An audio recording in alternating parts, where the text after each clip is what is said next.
ഒരു heavy duty project പ്രെയറാണ്. ആവശ്യമില്ലാതെ നമ്മൾ ഉടമ്പടി എടുക്കണമെന്ന് ഞാൻ പറയത്തില്ല.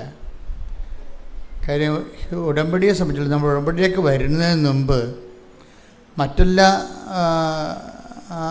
ദൈവ മനുഷ്യ ഇടപാടുകളുമൊക്കെ ഒരു മങ്ങുന്ന സമയത്ത് ആണ് നമ്മൾ ഉടമ്പടിയിലേക്ക് വരുന്നത്. അത് ഓൾറെഡി സഡൻ ആരും ഉടമ്പടിയിലേക്ക് വരേണ്ട കാര്യമില്ല.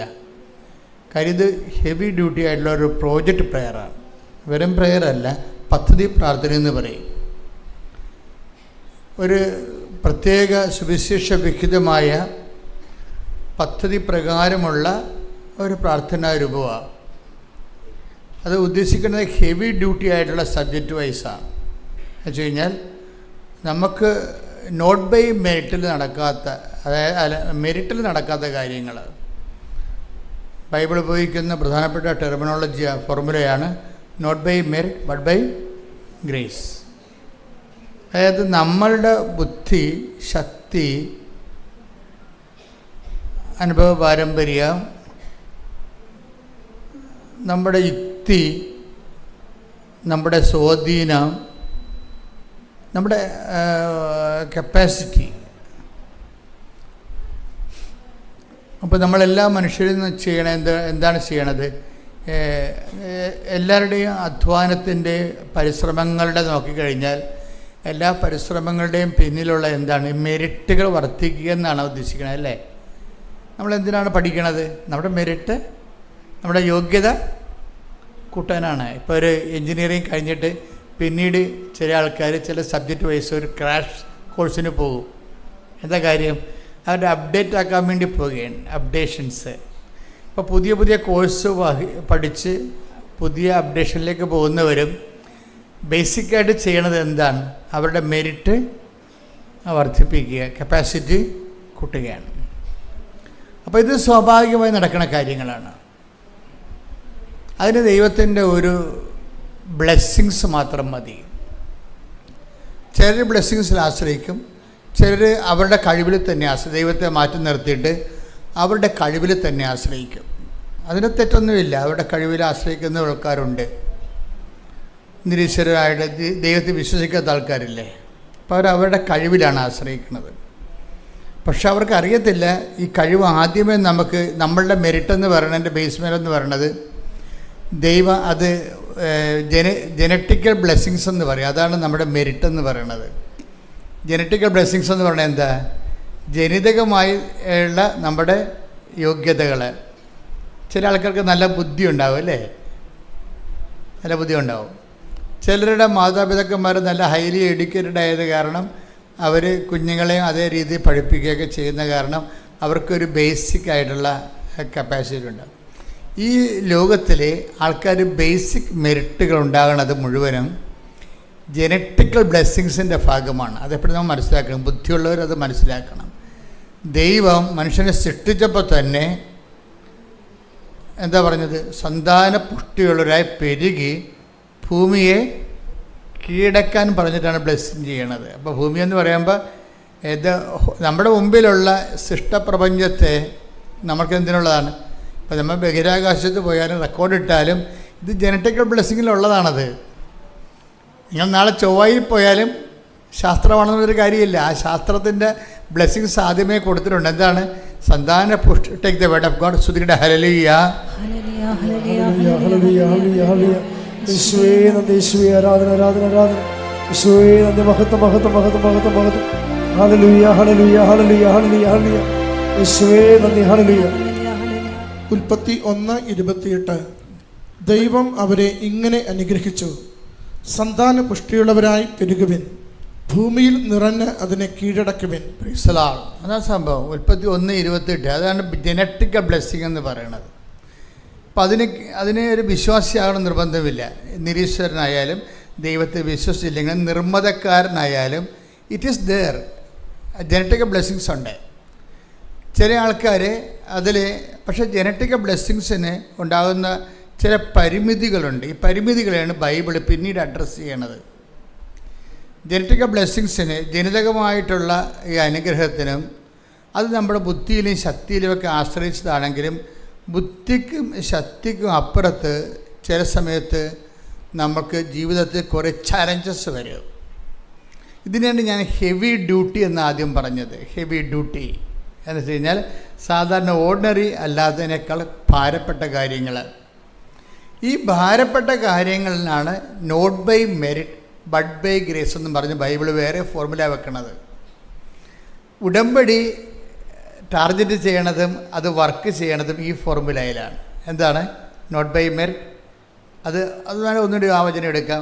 എഫെസ്യസ് 2:8 സ്തുതിക്കട്ടെ ഹല്ലേലൂയ ഹല്ലേലൂയ ഹല്ലേലൂയ ഹല്ലേലൂയ യേശുവേ നന്ദി, യേശുവേ ആരാധന ആരാധന. ഹല്ലേലൂയ ഹല്ലേലൂയ ഹല്ലേലൂയ ഹല്ലേലൂയ യേശുവേ മഹത്വം മഹത്വം മഹത്വം മഹത്വം. എഫെസസ് 2:8 വിശ്വാസം വഴി കൃപയാലാണ് നിങ്ങൾ രക്ഷിക്കപ്പെട്ടത്. അത് നിങ്ങൾ നേടിയെടുത്തതല്ല, ദൈവത്തിന്റെ ദാനമാണ്. ഇത് വളരെ സീരിയസ് ആയിട്ട് മനസ്സിലാക്കേണ്ട ഫോർമുലയാണ്. എന്താണ് അത്? വിശ്വാസം വഴി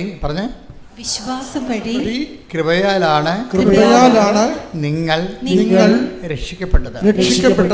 അപ്പൊ ഡെലിവറൻസ് വരണതും റിഡംഷൻ വരണതും എല്ലാം എന്താണ്?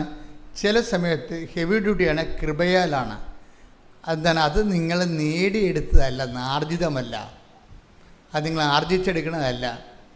നമ്മുടെ എഡ്യൂക്കേഷൻ നമ്മൾ ആർജിച്ചെടുക്കണതാണല്ലേ. MBA ഒക്കെ എടുക്കണതും MA എടുത്തിട്ട് MBA എടുക്കും, PhD എടുക്കും, അതെല്ലാം ആർജിച്ചെടുക്കണതാണ്. അപ്പം അത് നിങ്ങൾ നേടിയെടുത്തതല്ല. എന്താണ്? വിശ്വാസം വഴി കൃപയാലാണ്. പറഞ്ഞ് വിശ്വാസം വഴി കൃപയാലാണ് നിങ്ങൾ രക്ഷിക്കപ്പെട്ടത്. ഇനി എന്താ പറഞ്ഞത്? ഈ കൃപയെക്കുറിച്ച് എന്താ പറഞ്ഞത്? കൃപ എന്താണ്? അത് പറഞ്ഞ് അത് നിങ്ങൾ നേടിയെടുത്തതല്ല. ട്രയൽ ആൻഡ് എറർ വെച്ചുകൊണ്ട് അല്ലെങ്കിൽ ട്രെയിനിങ് വെച്ചുകൊണ്ട് നിങ്ങൾ ആർജിച്ചെടുത്തതല്ല. പിന്നെ എന്താ? എങ്ങനെ എടുത്തതാണ്? ദൈവത്തിൻ്റെ ദാനമാണ്. അത് ദൈവത്തിൻ്റെ ദാനമാണ്. ഇപ്പം കൃപ എന്ന് പറയുന്ന വിഷയമാണ് ഇന്ധനമായിട്ട് ഇവിടെ ഉപയോഗിക്കുന്നത്. ഉടമ്പടിയിൽ ഉപയോഗിക്കുന്നത് ഇന്ധനം എന്ന് പറയുന്നത് കൃപയാണ്. അപ്പോൾ കൃപ എന്താണെന്ന് നിങ്ങൾ അറിയണം. ഇത് വ്യക്തമായിട്ട് നിങ്ങൾ കൃപ എന്ന് പറയുന്നത് ബ്ലെസ്സിങ്സിനാണ് പറയണത്. Blessings is not grace. Grace and blessings are different. Blessings എന്ന് പറഞ്ഞാൽ എന്താണ്? അത് ഞാൻ എപ്പോഴും നിങ്ങളോട് പറയും. ഇതിൻ്റെ എന്താണ്, പുതിയ ആൾക്കാർ എല്ലാ ദിവസവും ഉണ്ട് ധ്യാനത്തിന്. അപ്പോൾ അവർക്ക് പഴയ ക്ലാസ്സുകൾ അറിയത്തില്ല. അതുകൊണ്ട് ഞാൻ പഴയ കാര്യങ്ങൾ വീണ്ടും എടുത്തിട്ട് ഇത് ഒത്തിരി പ്രാവശ്യം ആൾക്കാർ കേട്ട് കാണുന്ന കാര്യമാണിത്. പക്ഷേ ഞാനിത് വീണ്ടും പറയണതിൻ്റെ കാര്യം പുതിയ ആൾക്കാർ ശ്രദ്ധിക്കണം. ഉടമ്പടി എന്താണ്? ബ്ലെസ്സിങ്സ് എന്താണ്? കൃപ എന്താണ്? നമ്മൾ എവിടെയാണ് ഇനി നിക്ഷേപിക്കണത്? നമ്മുടെ ഇതിൻ്റെ മൂവ്മെൻറ്റ്, ഇതിൻ്റെ ഓരോ ഘടകങ്ങളുടെ ഇൻവെസ്റ്റ്മെൻറ്റ് മോഡ് എന്താണെന്നൊക്കെ വ്യക്തമായിട്ട് നിങ്ങൾ അറിഞ്ഞാൽ മാത്രമേ ഇതുകൊണ്ട് അല്ലെങ്കിൽ നിങ്ങൾ സാധാരണ ആൾക്കാരെ പോലെ എന്തുമാത്രം പ്രാർത്ഥനകൾ, എന്തെല്ലാം പ്രാർത്ഥനാ രൂപങ്ങളുണ്ട്, അതുപോലെ ഇതും ഒരു പ്രാർത്ഥനയായിട്ട് നിങ്ങൾ റെഡ്യൂസ് ചെയ്ത് കളയും. ഇപ്പം ശാസ്ത്രീയമായിട്ടുള്ള മ്യൂസിക് അറിയാൻ പാടില്ലാത്തവർ എന്ത് ചെയ്യും? ശാസ്ത്രീയ മ്യൂസിക് കൊടുത്താലും അവർ നാടൻ പാട്ടായിട്ട് പാടും. അതാണ് പ്രശ്നം. ഇപ്പം ശാസ്ത്രീയ മ്യൂസിക് അറിയാൻ പാടില്ലാത്തവരെ സംബന്ധിച്ചിടത്തോളം അവർക്ക് ശാസ്ത്രീയമായൊരു പാട്ട് കൊടുത്താൽ അവരെന്ത് ചെയ്യും? അത് പാടി നാടൻ പാട്ടാക്കി കളയവർ. അതുപോലെ തന്നെ ഉടമ്പടിയെക്കുറിച്ച് അതിൻ്റെ വ്യക്തത അറിയാൻ പാടില്ലെങ്കിൽ അത് അവർ സാധാരണ ചെയ്തൊരു നൊവേനയ്ക്ക് കളയവർ. ഇത് ഭയങ്കര ഉടമ്പടിയുടെ ഏറ്റവും വലിയ അപകടമാണ്. ഇത് വന്നത് കൂടുതലും വരണത് പ്രായമായവരിൽ. അതുകൊണ്ട് പ്രായമായവരെ കൊണ്ട് ഉടമ്പടി എടുപ്പിക്കാത്തതിൻ്റെ കാരണം അതാണ്. നിങ്ങളാരും അതിൻ്റെ അകത്ത് മുഷിയേണ്ട കാര്യമില്ല. കാര്യം ഇത് എടുക്കണമെന്നുണ്ടെങ്കിൽ ക്ലാസ്സുകൾ കൃത്യമായിട്ട് അറ്റൻഡ് ചെയ്തിട്ട് അത് അതുപോലെ ഇൻവെസ്റ്റ് ചെയ്യാൻ നിങ്ങൾക്ക് സാധിക്കണം. പ്രാർത്ഥിക്കുക. കർത്താവായ ദൈവമേ, ഉടമ്പടി പ്രകാരം സുവിശേഷ പദ്ധതിയായി എൻ്റെ ആധ്യാത്മികതയെ പരിവർത്തനം ചെയ്യാൻ എന്നെ അനുഗ്രഹിക്കണമേ. ശ്രുതിക്കട്ടെ ഹല്ലേലൂയ.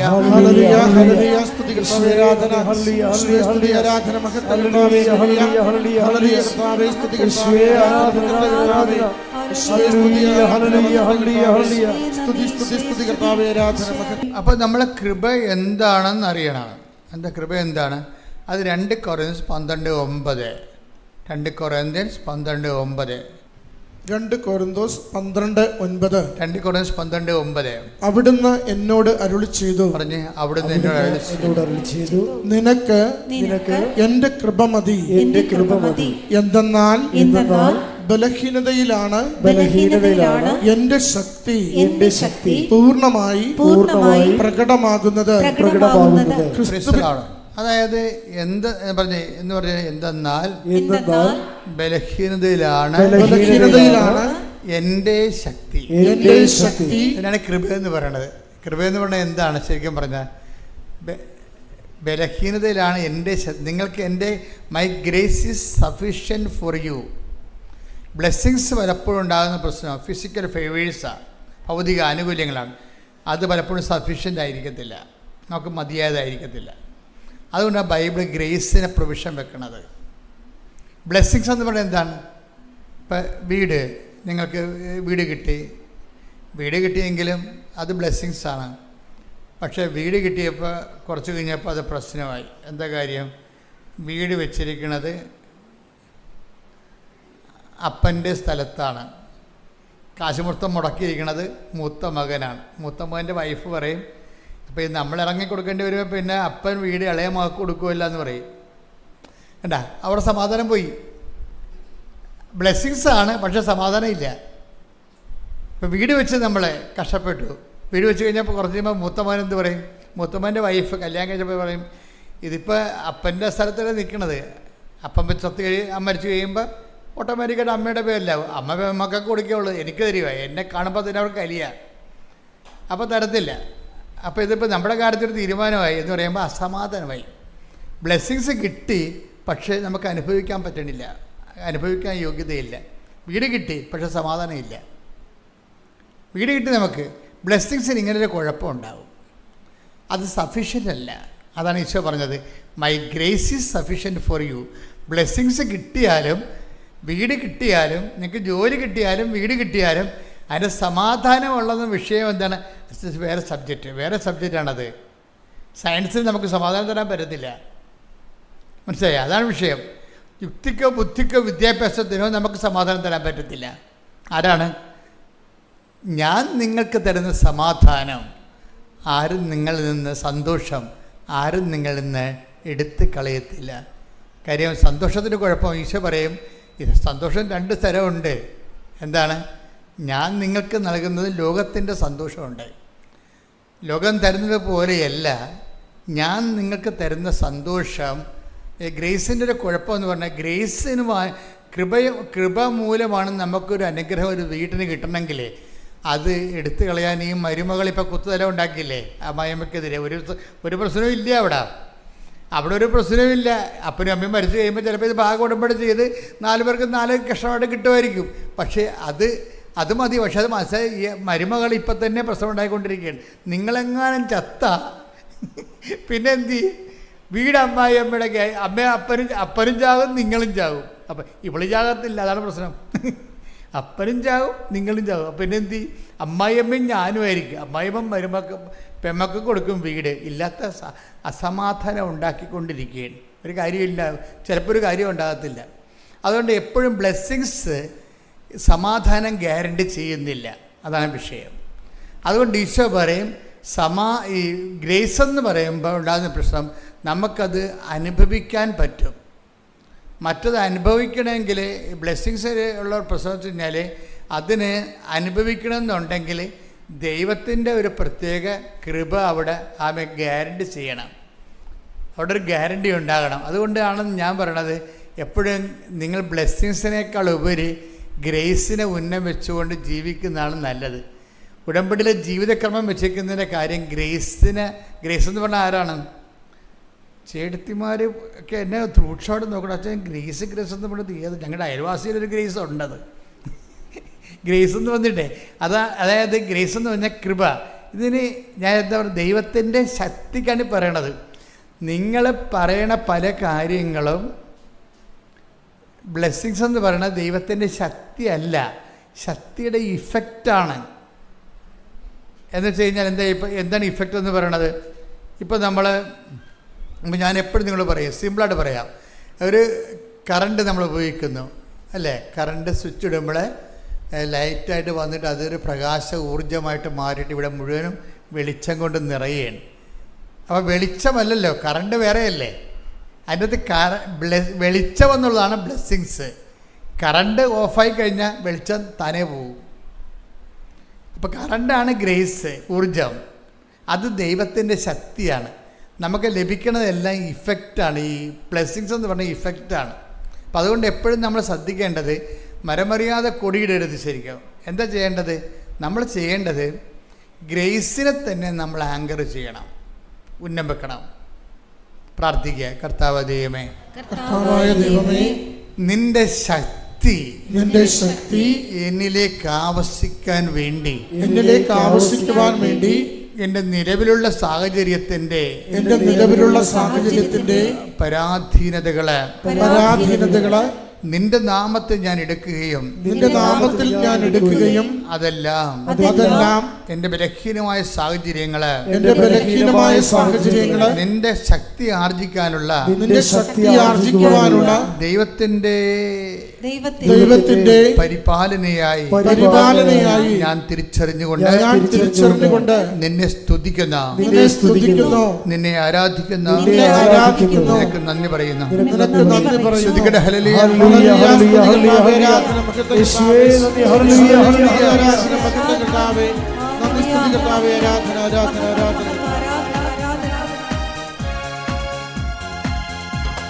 ബലഹീനതയിൽ ബലമേകി ബലവാനായോരു നടത്തിടുന്നു. ബലഹീനതയിൽ ബലമേകി ബലവാനായോരു നടത്തിടുന്നു. കൃപയായി കൃപയായി കൃപയാനുദിനവും കൃപയായി കൃപയായി കൃപയാനുദിനവും. ഇതുകൊണ്ടാണ് ഈ ബലഹീനത എന്ന് പറയണത്. ഇപ്പോൾ എല്ലാ കാര്യങ്ങൾക്കും ഒരു നടക്കാത്ത, ഇപ്പോൾ ജോലി കിട്ടാത്ത അവസ്ഥ, അതാണ് ബലഹീനത. കുഞ്ഞുങ്ങൾ ഉണ്ടാവാത്ത ജനറ്റിക് ട്രബിൾസ്, കുട്ടികളുണ്ടാകത്തില്ല എന്ന് പറയത്തില്ലേ, അത് അതിൻ്റെ ബലഹീനതയാണ്. അതുപോലെ തന്നെ കല്യാണം ഒത്തുവരാത്ത അവസ്ഥ, അതൊരു ബലഹീനത. എന്നിട്ട് ഇതെല്ലാം ഈ ബലഹീനതയിൽ സാധാരണ ദൈവത്തെ അറിയാത്ത മനുഷ്യരെ ബലഹീനത വരുമ്പോൾ അത് ഓർത്തുകൊണ്ട് നിരാശപ്പെടുകയും സങ്കടപ്പെടുകയൊക്കെ ചെയ്തുകൊണ്ടിരിക്കും. പക്ഷെ ബൈബിൾ എന്നാ പറയണത്? ബലഹീനത എന്ത് ചെയ്യണമെന്ന് 12:10 2 Corinthians 12:9-10 വായിച്ചേ. അവിടുന്ന് എന്നോട് അരുളി ചെയ്തു, നിനക്ക് എന്റെ കൃപ മതി. എന്തെന്നാൽ ബലഹീനതയിലാണ് എന്റെ ശക്തി പൂർണ്ണമായി പ്രകടമാകുന്നത്.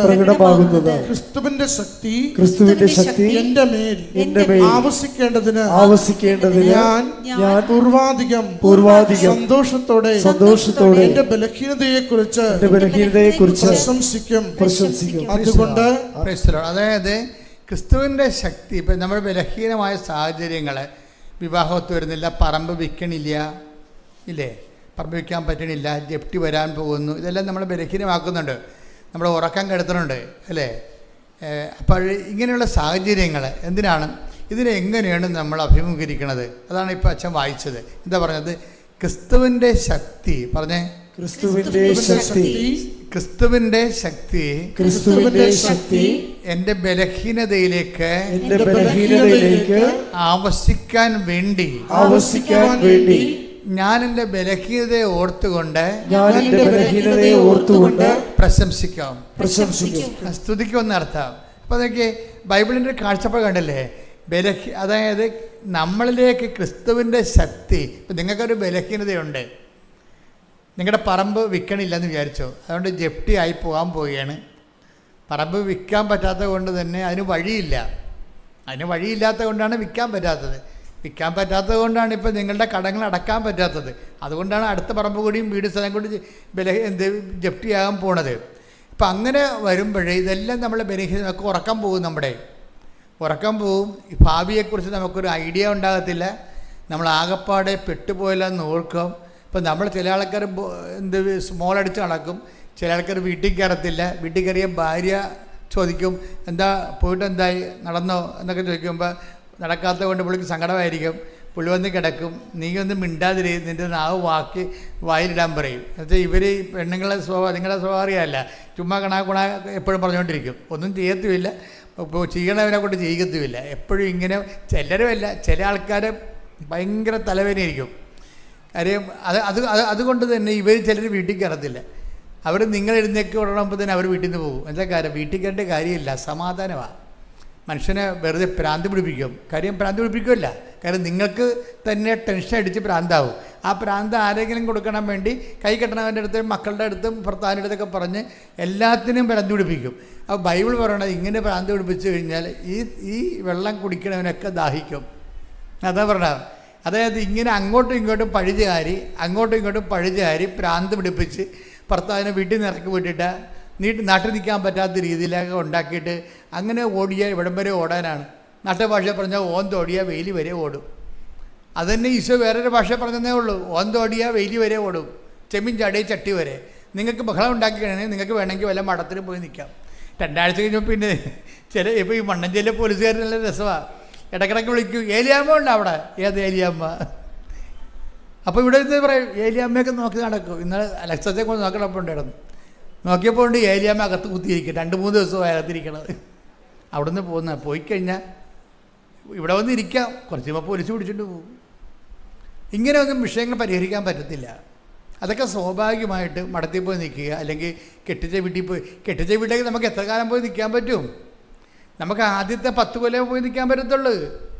നിങ്ങൾ ഇടക്കിടക്ക് ഇങ്ങനെ പെട്ടിയും പ്രമാണം എടുത്ത് പായും കിടക്കെടുത്ത് അങ്ങോട്ട് ചെന്നാലേ അവിടെ ആൾക്കാർ ആരാണ് ഈ പോയി നിൽക്കണ വീട്ടിൽ? അവിടെ ആൾക്കാരില്ലാത്ത ആൾക്കാരാണ് നിൽക്കണത്. അപ്പനും അമ്മയും മാത്രമേ ഉണ്ടാകത്തുള്ളൂ മിക്കവാറും. ആങ്ങള ജോലിക്ക് പോയിരിക്കും, നാത്തും ജോലിക്ക് പോയിരിക്കും. പിന്നെ അവിടെ പോയി നിൽക്കുക, അങ്ങനെയുള്ളവരാണ് വീട്ടിൽ പ്രശ്നം ഉണ്ടാക്കിയിട്ട് അവിടെ പോയി നിൽക്കണത്. ഇതൊന്നും ഈശോ എന്താ പറയണത്? ഈ വെള്ളം കുടിക്കണവന് ഇനിയും ദാഹിക്കും, ചെമ്മീൻ ചാടിയ ചട്ടി വരെ. അതാണ് നമ്മുടെ നാട്ടുഭാഷ പറഞ്ഞാൽ, മനുഷ്യവചനം പറഞ്ഞാൽ ചെമ്മീൻ ചാടിയ ചട്ടി വരെ. ഈശോ ദൈവഭാഷ പറഞ്ഞതാണ്. എന്താ പറഞ്ഞത്?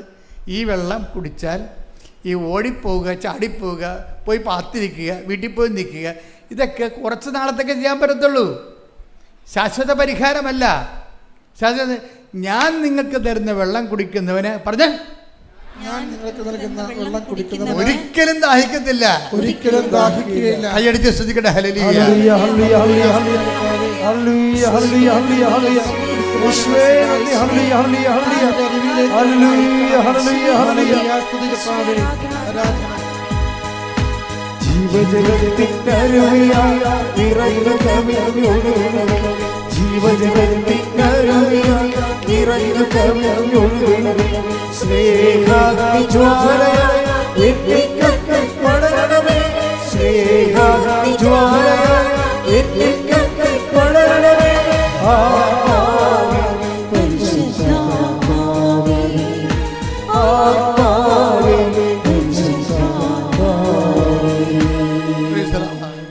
യോഹന്നാൻ 4:13 യേശു പറഞ്ഞു, ഈ വെള്ളം കുടിക്കുന്ന ഏവനും വീണ്ടും ദാഹിക്കും. പ്രിസലാണ്. അപ്പം നാളെയും പോയി വീട്ടിൽ നിൽക്കേണ്ടി വരുമെന്ന് പറഞ്ഞു. ഇപ്പം വീട്ടിൽ പോയി നിൽക്കുന്നത് കൊണ്ടാണ് ഈ പ്രശ്നം പരിഹരിക്കാൻ പോകുന്നത്. ആ വെള്ളമൊക്കെ കുടിക്കണമെന്നുണ്ടെങ്കിൽ 2 കൊല്ലം കഴിയുമ്പോൾ പിന്നെയും പോയി വീട്ടിൽ നിൽക്കേണ്ടി വരും. ചില ആൾക്കാർ ഇറങ്ങിപ്പോകത്തില്ലേ? ഇവിടെ വരും, അപ്പനെ കണ്ടില്ല 31 ദിവസമായി. ഞാൻ പറഞ്ഞ് പോലീസ് അറിയിച്ച് പേപ്പറിലും കൊടുത്തു തന്നു. പോലീസ് അരച്ച പേപ്പർ ഞാൻ ചോദിച്ചു, അപ്പൻ ഇതുക്ക് മുമ്പ് പോയിട്ടുണ്ടാ? ഇതുക്ക് മുമ്പ് എൻ്റെ കല്യാണത്തിന് മുമ്പ് പോയിട്ടുണ്ടെന്ന് പറഞ്ഞു. ഞാൻ പോയി ഇനിയും പോകും, ഈ വെള്ളം കുടിക്കണവന് ഇനിയും ദാഹിക്കും. അതാ സംഭവം. അപ്പനെ കാണാനില്ലെന്ന് പറഞ്ഞാൽ വന്നത്, അല്ലെങ്കിൽ ഭർത്താവിനെ കാണാനില്ലെന്ന് പറഞ്ഞാൽ വരണത്. വരുമ്പോൾ ഞാൻ ചോദിക്കണത് എന്താ വെച്ച് കഴിഞ്ഞാൽ, ഭർത്താവ് ഇതുക്ക് മുമ്പ് പോയിട്ടുണ്ടെന്ന് ചോദിച്ചു. എൻ്റെ കല്യാണത്തിന് മുമ്പ് പോയിട്ടുണ്ടെന്ന് പറയും. ഞാൻ പറഞ്ഞു ഇനിയും പോകാൻ സാധ്യതയുണ്ട്. എന്താ കാര്യം?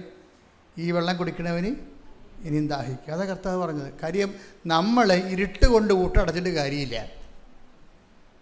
ഇപ്പം കണ്ണടച്ചിട്ട് ഇരുട്ടാക്കുക, ഇരുട്ട് കൊണ്ട് ഊട്ടടക്കുക. ഒരു പ്രശ്നം പരിഹരിക്കണത് നാട് വിട്ടാണ് പരിഹരിക്കണത്. നാട് വിട്ട് പ്രശ്നം പരിഹരിക്കാൻ പോയാൽ ജീവിതകാലം മുഴുവൻ നാട് വിട്ട് പോകേണ്ടി വരും. വീട് വിട്ടാണ് പ്രശ്നം പരിഹരിക്കാൻ പോകണമെങ്കിൽ ജീവിതകാലം മുഴുവൻ നിങ്ങൾ വീട് വിട്ട് പോകേണ്ടി വരും. അതുകൊണ്ട് ഈശോ എന്താ പറയണത്?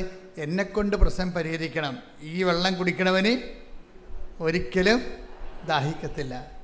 അപ്പം എന്താ പ്രശ്നം വെച്ച് കഴിഞ്ഞാൽ, നിങ്ങൾ ആധ്യാത്മികതയെ ഒരു ആത്മീയ നടപടി പ്രാർത്ഥനാ രൂപമായിട്ട് എടുക്കരുത്. ഇത് വളരെ ദൈവമായിട്ട് കാതലായ വിധത്തിൽ ദൈവിക ഊർജം, നമ്മൾ വൈദ്യുത ഊർജം എന്ന് പറഞ്ഞ പോലെ ദൈവിക ഊർജവുമായിട്ട് ഡയറക്റ്റ് ബന്ധപ്പെടുന്ന ഒരു മെത്തേഡാണ് ഈ ഉടമ്പടി എന്ന് പറയണത്. നമ്മൾ അവിടെ ഉപയോഗിക്കുന്ന കുറേ മെത്തേഡുണ്ട്. പ്രെയർ 20% ഉപയോഗിക്കണം അതിൻ്റെ അകത്ത്. ബാക്കിയെല്ലാം എന്താണ്? ദൈവവചനം അനുസരിച്ച് പ്രവർത്തിക്കുകയാണ്. കർത്താവ് എന്താ പറഞ്ഞത്? കർത്താവ് പറഞ്ഞില്ലേ, അതായത് യോഹന്നാന്റെ സുവിശേഷം 13:14 നിങ്ങളുടെ കർത്താവും ഏറ്റു പറഞ്ഞ നിങ്ങളുടെ കർത്താവും ഗുരുവുമായ ഞാൻ നിങ്ങളുടെ പാദങ്ങൾ കഴുകിയെങ്കിൽ നിങ്ങളും പരസ്പരം പാദങ്ങൾ കഴുകണം. ഇത് ഒരു, അതായത് വളരെ വളരെ ഇഫക്റ്റീവായിട്ടുള്ള ഒരു മോഡൽ ഫോർമുലയാണ്. ഇതാണ് ഉടമ്പടിയിൽ നമ്മൾ പ്രയോഗിക്കുന്നത്. എന്താ കാര്യം? അതാണ് ഞാൻ പറഞ്ഞത്, 20% പ്രെയറിൻ്റെ അകത്ത് ഉള്ളത്. ബാക്കി എൻ്റെ മോഡൽ എന്താണ്? നിങ്ങളുടെ ഗുരുവും കർത്താവുമായി ഞാൻ പറഞ്ഞേ, നിങ്ങളുടെ ഗുരുവും കർത്താവുമായ ഞാൻ നിങ്ങളുടെ പാദങ്ങൾ കഴുകിയെങ്കിൽ നിങ്ങളും പരസ്പരം പാദങ്ങൾ കഴുകണം. ഇപ്പം മനുഷ്യന്മാരോട് വിനയത്തോടും എളിമയോടും സംസാരിക്കുകയും ഗർവുകളും തന്മൂരുമ മനോഭാവവും ആളുകളെയും അഭ്യാസങ്ങളുമൊക്കെ കുറച്ച് ക്രിസ്തുവിൻ്റെ ശക്തിയിലേക്ക് ആവശ്യിക്കാൻ വേണ്ടി എനിക്കുള്ള നമ്മളെന്താ ബലഹീനതയെ മൂടി വെക്കുകയാണ് നമ്മൾ ചെയ്യണത്. നമ്മളെന്താ ചെയ്യണത്? ഇപ്പം നമ്മുടെ ബലഹീനത, ഇപ്പം നിങ്ങൾക്ക് മുടി പോയാൽ നിങ്ങളെന്ത് ചെയ്യും? വിഗ് വെക്കും അല്ലേ? അല്ലെങ്കിൽ മുടി കുറവാണ്, ഇപ്പം എലിവാല് പോലെ സംഭവമേ ഉള്ളൂ. അപ്പോൾ നിങ്ങളെന്ത് ചെയ്യും? വാർമുടി മേടിച്ച് ഫിറ്റ് ചെയ്യും. മനസ്സിലായി? ബലഹീനതയെ നമ്മൾ വേറെ രീതിയിലാണ് കാണുന്നത്. ബലഹീനതയെ, അതായത് ഞാൻ അത്ര കുറഞ്ഞ പുള്ളിയല്ല, എനിക്ക് മുടിയൊക്കെ ഉണ്ടെന്നാണ് നമ്മൾ പറയണതേ. നമ്മൾ പറയണത് എന്താണ്? എനിക്ക് എലിവാലൊന്നുമല്ല, എനിക്ക് അടിപൊളി മുടിയുണ്ട്. പക്ഷെ നമ്മൾ അടുത്തറിഞ്ഞ് തരുമോ? ഒരു കണ്ടവൻ്റെ ഭാര്യയല്ലേ, ചിലപ്പോൾ കണക്കൊരു അടി മേടിക്കത്തില്ലേ? അത് കാരണം ഇത് എലിവാലാണ് അത് വാറമുടിയാടാന്ന് വല്ലതും നോക്കുമോ? അതിൽ നോക്കത്തില്ല. പക്ഷെ നമ്മളിങ്ങനെ പുട്ടപ്പ് ചെയ്യും. നിങ്ങളെ പുട്ടപ്പ് ചെയ്തോ, പക്ഷേ ആധ്യാത്മിക പുട്ടപ്പിക്ക് നടക്കത്തില്ല. ആത്മാവിൽ നമുക്ക് ബലഹീനത ഉണ്ടെങ്കിൽ ഫസ്റ്റ് എന്താണ്? ആദ്യമേ അതിൻ്റെ മാർഗ്ഗം എന്ത്? ഇപ്പം നിനക്ക് ജോലി കിട്ടണില്ല, നിനക്കറിയാം നിൻ്റെ പ്രശ്നം എന്താണെന്ന്. ഇപ്പോൾ ചിലപ്പോൾ നിനക്ക് ഇപ്പോൾ ചില ആൾക്കാർ ഇപ്പോൾ കല്യാണം ഒത്തു വരുന്നില്ല, അപ്പോൾ അവർ ചുണ്ടലൊക്കെ മറ്റേ സാധനം ചായയൊക്കെ തേച്ച് അടിപൊളിച്ച് ഉണ്ടാക്കും. പൈസ ചിലപ്പോൾ 40 ഉണ്ടാവും. എന്നാലും അവർ 22 വയസ്സൊക്കെ അവർ തോന്നി നിൽക്കത്തുള്ളൂ. ചുരിദാറൊക്കെ ഇറുകിയ ചുറുകിയാലൊക്കെ ഇട്ട് അവർ അഡ്ജസ്റ്റ് ചെയ്യും. പക്ഷേ ഈ വെള്ളം കുടിക്കണവന് ഇനിയും ദാഹിക്കും. മനസ്സിലായില്ലേ? ഇങ്ങനെയല്ല വിഷയങ്ങളെ കൈകാര്യം ചെയ്യേണ്ടത്. അത് നിങ്ങൾ ചെയ്തോ, പക്ഷെ അത് മാനുഷികമായി ഇരുട്ടുകൊണ്ട് ഊട്ടടക്കണ പോലെ ഇരിക്കും. പക്ഷെ മറിച്ച് എന്താ? ഒന്നാമത്തെ നടപടി എന്താണ്? ഇത് അക്സെപ്റ്റ് ചെയ്യണം. എനിക്ക് വയസ്സ് 40 ഉണ്ട്. പിന്നെ എന്താ എൻ്റെ മുമ്പിലുള്ളത്? ഈ മേഖലയിൽ നോട്ട് ബൈ മെറിറ്റേ വർക്ക് ചെയ്യത്തുള്ളൂ. എന്താണ്? എൻ്റെ കഴിവല്ല, കർത്താവിൻ്റെ കൃപ. കർത്താവ് ഒരു നിമിഷം വിചാരിച്ചാൽ എൻ്റെ ആളെ കർത്താവ് കൊണ്ടുവന്ന് മുമ്പിൽ നിർത്തി തരും. കാര്യം എന്താ? നമ്മുടെ മുമ്പിലുള്ള എന്താണ്? ഉടമ്പടി സാക്ഷ്യങ്ങളാണ്. നമ്മുടെ മുമ്പിലുള്ള എന്താണ്? 10,000 ഉടമ്പടി സാക്ഷ്യങ്ങളാണ്. ആ 10,000 അതാണ് ഞാൻ നിങ്ങളോട് പറയേണ്ടത്. ഏറ്റവും നല്ല ഉടമ്പടി എടുത്തവർക്ക് ഏറ്റവും നല്ല ഹോംവർക്ക് എന്താ? കെട്ടിമേച്ചലും പുട്ടപ്പിങ്ങും അല്ല, മറിച്ച് യാഥാർത്ഥ്യത്തെ അംഗീകരിച്ചുകൊണ്ട് എൻ്റെ അവസ്ഥ ഇതാണ്, പക്ഷേ എൻ്റെ കർത്താവിന് ഈ വിഷയം നോട്ട് ബൈ മെറിറ്റിൽ ചെയ്യാൻ കഴിയും. നോട്ട് ബൈ മെറിറ്റിൽ, അതായത് കഴിഞ്ഞ ദിവസം ഒരു സാക്ഷ്യമുണ്ട്, നല്ല എനിക്ക് ഇഷ്ടപ്പെട്ടൊരു സാക്ഷിയാണ്. അതായത് പേരിന് പ്രിൻസി വർഗീസ് എന്ന് പറഞ്ഞു. പ്രിൻസി വർഗീസാണ്. ഇപ്പോൾ പ്രിൻസി വർഗീസിനെ സംബന്ധിച്ച് അതൊരു യാക്കോബ സഭാവിശ്വാസിയാണ്. അവരൊരു ജീവിത പങ്കാളി ലിവിങ് ടൂതർ എന്ന് പറയും. നമ്മൾ ലിവിങ് ടൂതർ പോലെ ജീവിക്കുകയാണ്. വേറെ ഒരു കാസ്റ്റിലെ ആളെ കല്യാണം കഴിച്ചിട്ട് കുറേ കുഞ്ഞുങ്ങളൊക്കെ ഇട്ട് അങ്ങനെ അഡ്ജസ്റ്റ് ചെയ്ത് ജീവിച്ചു പോവുകയാണ്. പക്ഷേ അവരുടെ ഒരു പ്രശ്നമെന്ന് പറയണത് ഇതൊക്കെ ഇതാണ്. അവർക്ക് മെറിറ്റില്ല ശരിക്കും. കണ്ട അവരുടെ സ്റ്റാറ്റസ് കണ്ട, അവർക്ക് മെറിറ്റില്ല. എന്താ വെച്ചാൽ അവർക്ക് നല്ല ഒരു ക്രൈസ്തവ കുടുംബത്തിൽ ജനിച്ച് ക്രിസ്തുവിനെ അറിഞ്ഞതിന് ശേഷം അവർക്ക് ക്രിസ്തുവിനെ അറിയാത്ത മക്കളെ ജനിപ്പിക്കേണ്ട ഒരു സാഹചര്യം വരുന്നില്ലേ? അപ്പോൾ അതിനെ സംബന്ധിച്ചിടത്തോളം സുവിശേഷത്തിൻ്റെ ദൃഷ്ടിയിൽ അത് ദുർമാതൃകയാണ്. അവരെന്ത് അഭ്യാസം പറഞ്ഞാലും എന്തെല്ലാം തരത്തിലുള്ള ലോകത്തിൻ്റെ ഇപ്പോഴത്തെ നിലവാരമൊക്കെ പറഞ്ഞാലും കർത്താവ് പറയും ആകാശവും ഭൂമിയും കടന്നു പോകും, ഞാൻ പറഞ്ഞ വാക്കുകൾക്ക് മാറ്റമില്ല. അപ്പോൾ അങ്ങനെ പുതിയ പുതിയ സംഭവങ്ങളൊക്കെ വന്നിട്ട് കാലങ്ങളിങ്ങനെ മാറി ഇപ്പം ആരും എന്ത് നോക്കാനാണെന്നൊരു കാര്യമില്ല. ഇത് ആകാശവും ഭൂമിയും ഈശോ എന്താ പറഞ്ഞത്? ഇങ്ങനെ ആകാശം കടന്നു പോകും, പുതിയ കാലം ഉണ്ടാവും. പക്ഷേ പുതിയ കാലത്തിന് കർത്താവിൻ്റെ വിശുദ്ധി ജീവിതമായിട്ട് ഒന്നും ചെയ്യാനില്ല. പുതിയ കാലമൊക്കെ വരുന്നു പോകും. എന്താണ് ആകാശവും ഭൂമി? 24:35 24:35 ആകാശവും ഭൂമിയും കടന്നു പോകും. പറഞ്ഞേ, ആകാശവും ഭൂമിയും കടന്നു പോകും. എന്നാൽ എന്റെ വചനങ്ങൾ കടന്നു പോവുകയില്ല. അപ്പോൾ പ്രശ്നം എന്താ വെച്ചാൽ എൻ്റെ കർത്താവിൻ്റെ വചനങ്ങൾ നമ്മൾക്ക് എന്ത് ഇങ്ങനെ കാലം മാറി ഇപ്പം എന്ത് മതം ആരും നോക്കാനാണ്, വിശ്വാസം ആരും നോക്കാനാണ് എന്ന് പറയും. നിങ്ങൾ പറയും ഞങ്ങൾ മതം മാറിയിട്ടൊക്കെ കുഴപ്പമൊന്നുമില്ലല്ലോ, ഞങ്ങൾ വിശ്വാസം മാറിയൊക്കെ കുഴപ്പമൊന്നുമില്ലല്ലോ, ഞങ്ങളുടെ മകന് ജോലി കിട്ടിയല്ലോ, മകൾ കാനഡയിൽ പോയല്ലോ. മകൾ കാനഡയിലും പോകും, ചിലപ്പോൾ ബഹിരാകാശത്തും പോകും. ബഹിരാകാശത്ത് പോകാനും കാനഡയിൽ പോകാനല്ല അവൻ ക്രൂശിക്കപ്പെട്ടത്. അവൻ പറഞ്ഞത് എന്താണ്? പിതാക്കന്മാരെ മരുഭവിച്ചു മന്ന ഭക്ഷിച്ചു, അതുപോലെയല്ല ഈ അപ്പം. ഈ അപ്പം ഭക്ഷിക്കുന്നവർ നിത്യം ജീവിക്കും. ലോകത്തിൻ്റെ ജീവന് വേണ്ടി ഞാൻ നൽകുന്ന അപ്പം എൻ്റെ ശരീരം തന്നെയാണ്. എൻ്റെ ശരീരം ഭക്ഷിക്കുന്ന എന്നിലും ഞാൻ അവനിലും വസിക്കുന്നു. സജീവനായ പിതാവാണ് നയിച്ചത്, പിതാവ് മൂലം ഞാൻ ജീവിക്കുന്നു. അതുപോലെ ഞാൻ എന്നെ ഭക്ഷിക്കുന്നവൻ ഞാൻ മൂലം ജീവിക്കും. കൈയടിക്കട്ടെ സുഹൃത്തുക്കളല്ലേ.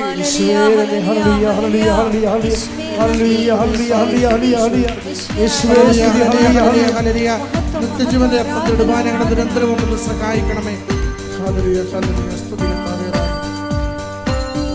സന്തോഷത്തോടെ കൈയടിച്ചുകൊണ്ട്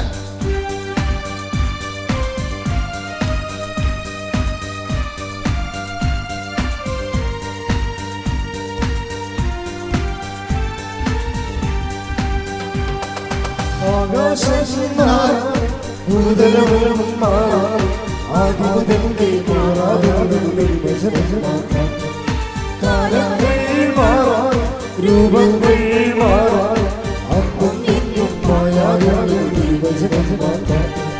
വചനത്തിന്റെ വിവിധ സ്നേഹത്തിന്റെ കതിരുകൾ കൊയ്യാൻ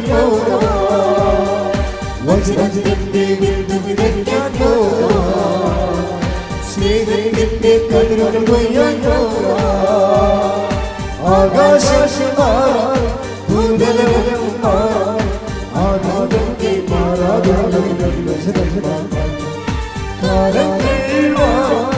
രൂപങ്ങൾ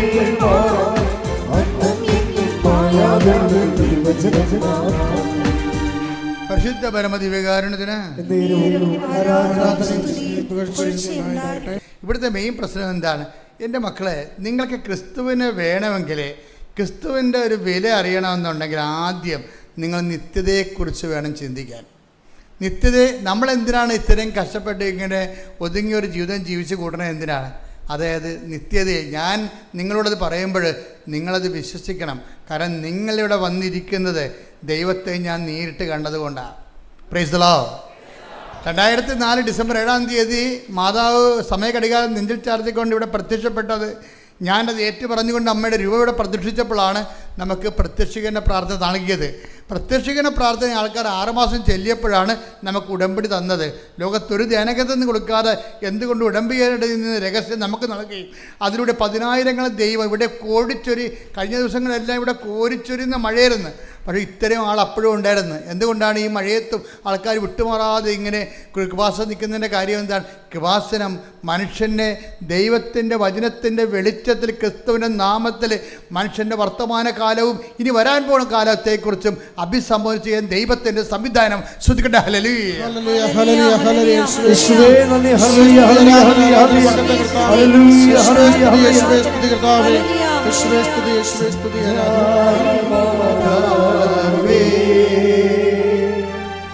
കൃപയുടെ കൂടാരമേ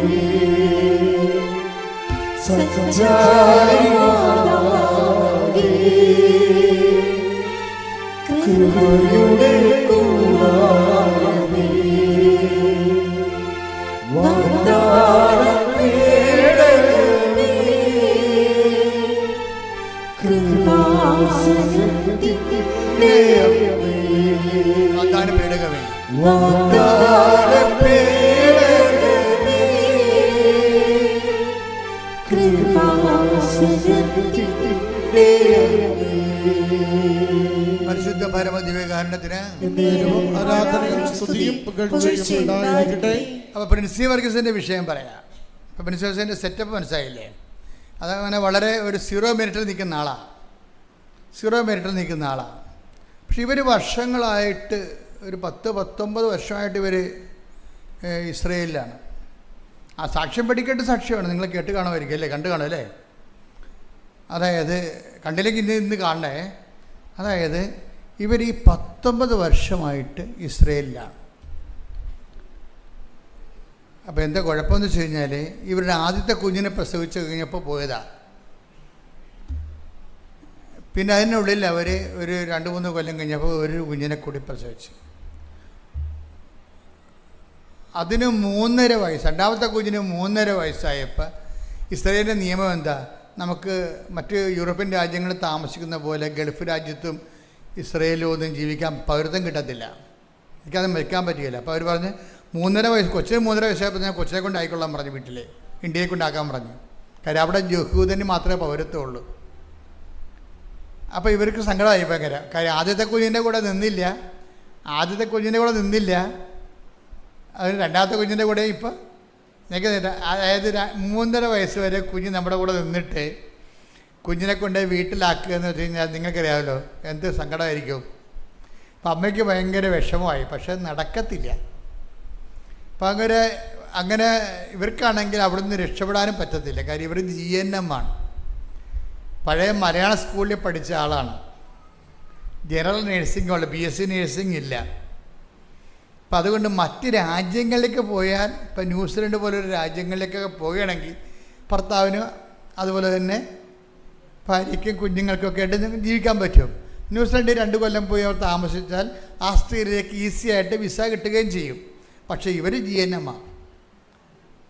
അതുകൊണ്ട് അവിടെ ഒരു ഹോം നേഴ്സിൻ്റെ വർക്കാണ് ചെയ്യണത്. ഈ ഹോം നേഴ്സിൻ്റെ വർക്കൊക്കെ ചെയ്ത് കഴിഞ്ഞാൽ ഒന്നും എല്ലായിടത്തും ഒന്ന് പിടിച്ചു കയറാൻ പാടായിരിക്കും.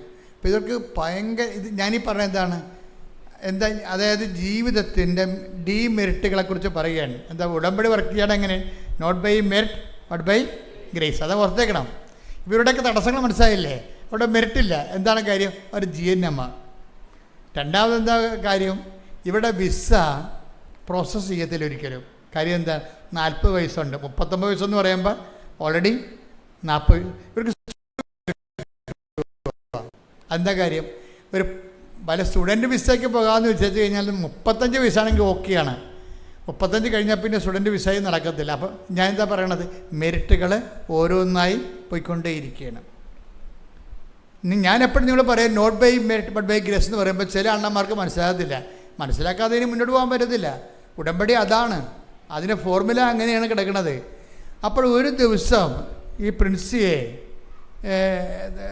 ജിൻസി എന്ന് പറയുന്ന ഒരു കൂട്ടുകാരത്തെ വിളിച്ചു പറഞ്ഞ്, എടോ താനുണ്ടല്ലോ, തനിക്ക് തൻ്റെ കുഞ്ഞിനെയുമായിട്ട് മറ്റു രാജ്യങ്ങളിൽ പോയി ഭർത്താവുമായിട്ട് ജീവിക്കാൻ പറ്റുള്ളൂ.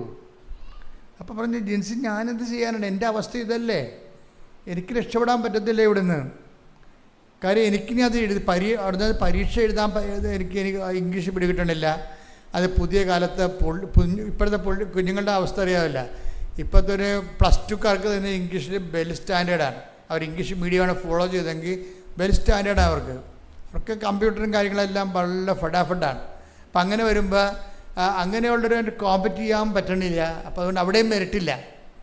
അവിടെയും ഇവർക്ക് പെൺസിക്ക് മെറിറ്റില്ല. അപ്പം അതെന്തായാലും ഈ കൂട്ടുകാരത്തി ഇങ്ങനെ പറഞ്ഞിട്ട് ജിൻസി എന്ത് ചെയ്യുന്നറിയാമോ? ജിൻസി കൂട്ടുകാരത്തിയാണ്, ഇവളുടെ പേരെന്നാ പ്രിൻസി. പിന്നെ ഒരു ദിവസം പെട്ടെന്നൊരു ദിവസം ഈ പ്രിൻസി എടുത്ത് വന്നേച്ച് ഈ ജിൻസി ഉടമ്പടി തൈലം കൊണ്ട് നെറ്റിക്കൊരു കുരിശ് വരക്കും. താൻ രക്ഷപ്പെടും. തന്നെയും ഈ കൊല്ലം തന്നെയും കുഞ്ഞുങ്ങളെയും ഭർത്താവിനെയും കൊണ്ട് കൃപാസനം മാതാവ് വേറെ രാജ്യത്ത് പോകും. നിങ്ങൾ 19 പോകുമെന്ന് പറഞ്ഞ് പ്രവചിക്കുകയാണ്. ആ പ്രവചിക്കണ എന്താണ്? ഈ ഉടമ്പടിയുടെ തൈലമെടുത്ത് ഇവരുടെ നെറ്റിക്ക് ഇങ്ങനെ പൂശിയിട്ടാണ് ഇവർ പ്രവചിക്കുക. അപ്പോൾ ദൈവം ഒരാളെ നിങ്ങളെപ്പോഴും ഓർക്കേണ്ട കാര്യം ഇതാണ്. നിങ്ങൾ ഉടമ്പടി എടുക്കുമ്പോൾ ശ്രദ്ധിക്കേണ്ടത്, നിങ്ങളുടെ വയറ്, നിങ്ങളുടെ കുഞ്ഞ്, നിങ്ങളുടെ ഭർത്താവ്, നിങ്ങളുടെ ജോലി, നിങ്ങളുടെ വീട്, ഇതും പറഞ്ഞുകൊണ്ടിരുന്ന ഈ ജന്മത്തെ ഉടമ്പടി വർക്ക് ചെയ്യത്തില്ല. എനിക്ക് ഏർപ്പെടുന്ന ഈ അച്ഛനെ കാണാൻ വേണ്ടി നിൽക്കുന്ന ആൾക്കാരില്ലേ, എപ്പോഴും നിങ്ങൾ ശ്രദ്ധിക്കണം. അച്ഛനെ കാണാൻ വരുന്നത് പകുതി, അതായത് നിങ്ങൾ അച്ഛനെ കാണാൻ വരുമ്പോൾ ശ്രദ്ധിക്കേണ്ട കാര്യം, ഉടമ്പടി എടുത്തവരായിരിക്കണം വരേണ്ടത്.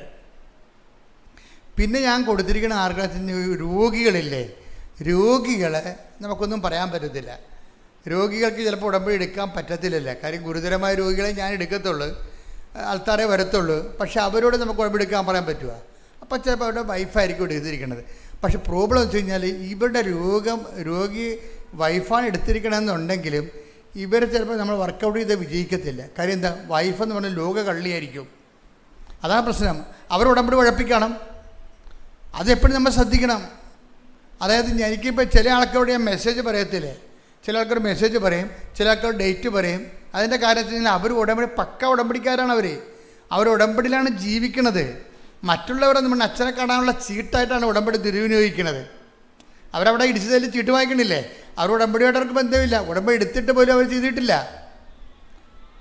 കാരണം ചില ആൾക്കാർ വരണമെന്ന് പറയണത്, ഇപ്പോൾ ഇന്നലെ ഞാൻ നോക്കുമ്പോൾ ഉടമ്പടി ചീട്ട് കിട്ടിയപ്പോൾ എനിക്ക് സംശയം തോന്നി.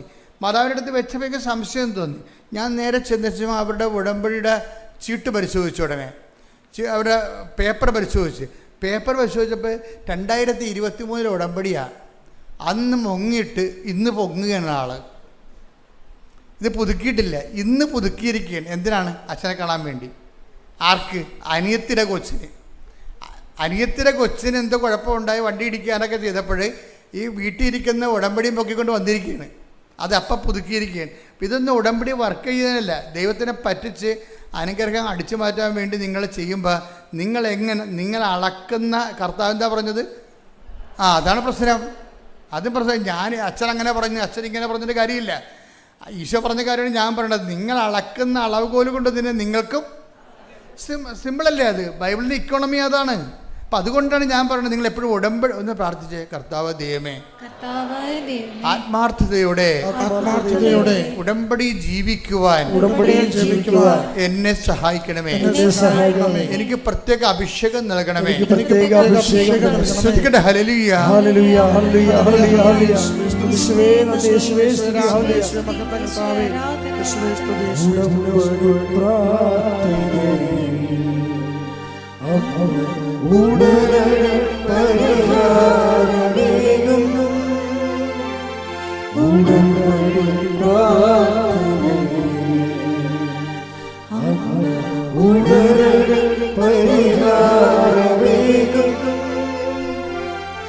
അവൻ പറയുന്നതും ചെയ്തിടും ജീവിതം ധന്യമാക്കിയിടും.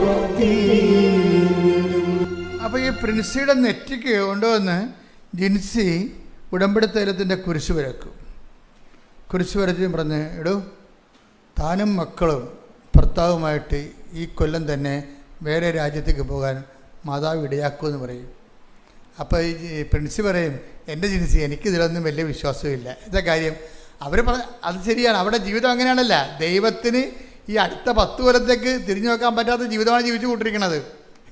ജീവിതത്തിൻ്റെ അവസ്ഥയാണ് അത്. അവർ പറഞ്ഞത് ശരിയാണ്. എൻ്റെ ജിൻസി എനിക്കിതൊന്നും വിശ്വസിക്കാൻ പറ്റണില്ല. കാര്യം വിശ്വസിക്കാൻ പറ്റത്തില്ല. അവർ വൃത്തികെട്ട ജീവിതം ജീവിച്ച് വിശ്വാസം അവിടെ പോയി. അതാ നമ്മുടെ ജീവിതം. വിശുദ്ധിയും വിശ്വാസവും ജീവിതവും തമ്മിൽ ഭയങ്കര വ്യത്യാസമുണ്ട്, ഭയങ്കര ബന്ധമുണ്ട്. അപ്പം നിങ്ങൾ വിശ്വാസം മതി, വിശുദ്ധി വേണ്ടെന്നല്ല പറയണത്. വിശ്വാസം എന്തിലാണ് വിശ്വസിക്കണത്? നമ്മൾ കർത്താവിൻ്റെ വചനത്തിലാണ് വിശ്വസിക്കുന്നത്. ആ വചനത്തിനുള്ള പ്രശ്നം എന്താണ്? ഞാൻ നിങ്ങളോട് പറഞ്ഞിട്ടുള്ള വചനം നിമിത്തം നിങ്ങൾ വിശുദ്ധിയുള്ളവരായിരിക്കുന്ന ആ വചനത്തിലാണ് നമ്മൾ വിശ്വസിക്കണത്. വിശ്വാസം എവിടുന്നാണ് വേണ്ടത്? കേൾവി എന്നല്ലേ. കേൾവി എന്ന് എവിടുന്നാണ് വേണ്ടത്? യേശുക്രിസ്തുവിൻ്റെ. നമ്മളൊരു 10-17 ശ്രദ്ധിക്കട്ടെ. ഹല്ലേലൂയ. റോമ 10:17. വിശ്വാസം കേൾവിയിൽ വേണ്ട. വിശ്വാസം എന്ന് പറഞ്ഞാൽ എന്താണ്? കേൾവി നിന്ന്. കേൾവി ക്രിസ്തുവിനെ പറ്റിയുള്ള പ്രസംഗത്തിൽ നിന്നുമാണ്. അതൊക്കെ കൃത്യമല്ല. വിശ്വാസം എവിടെ നിന്ന് വരുന്നു? വിശ്വാസം റോമ 10:17. വിശ്വാസം എവിടെ നിന്ന് വരുന്നു? വിശ്വാസം കേൾവി നിന്ന്. കേൾവി എന്തിനെക്കുറിച്ചാണ്? ക്രിസ്തുവിനെ കുറിച്ചുള്ള പ്രസംഗത്തിൽ നിന്ന്. അതാണ് ഈ കേട്ടുകൊണ്ടിരിക്കുന്നത്. നിങ്ങളെ ക്രിസ്തുവിനെക്കുറിച്ചുള്ള വചനങ്ങളിൽ നിന്നാണ്. അപ്പോൾ വിശ്വാസം തന്നെ എവിടെ നിന്നാണ്? വചനത്തിൽ നിന്നാണ് വരണത്. പറഞ്ഞ മനസ്സിലായില്ലേ? വിശ്വാസം എവിടെ നിന്ന് നമുക്ക് വരണത്? വചനത്തിൽ നിന്നാണ് വരണത്. വചനത്തിൻ്റെ പ്രശ്നം എന്താണ്? വചനത്തിന് 2-3 ഗുണങ്ങളാണുള്ളത്. ഒന്നെന്താണ്?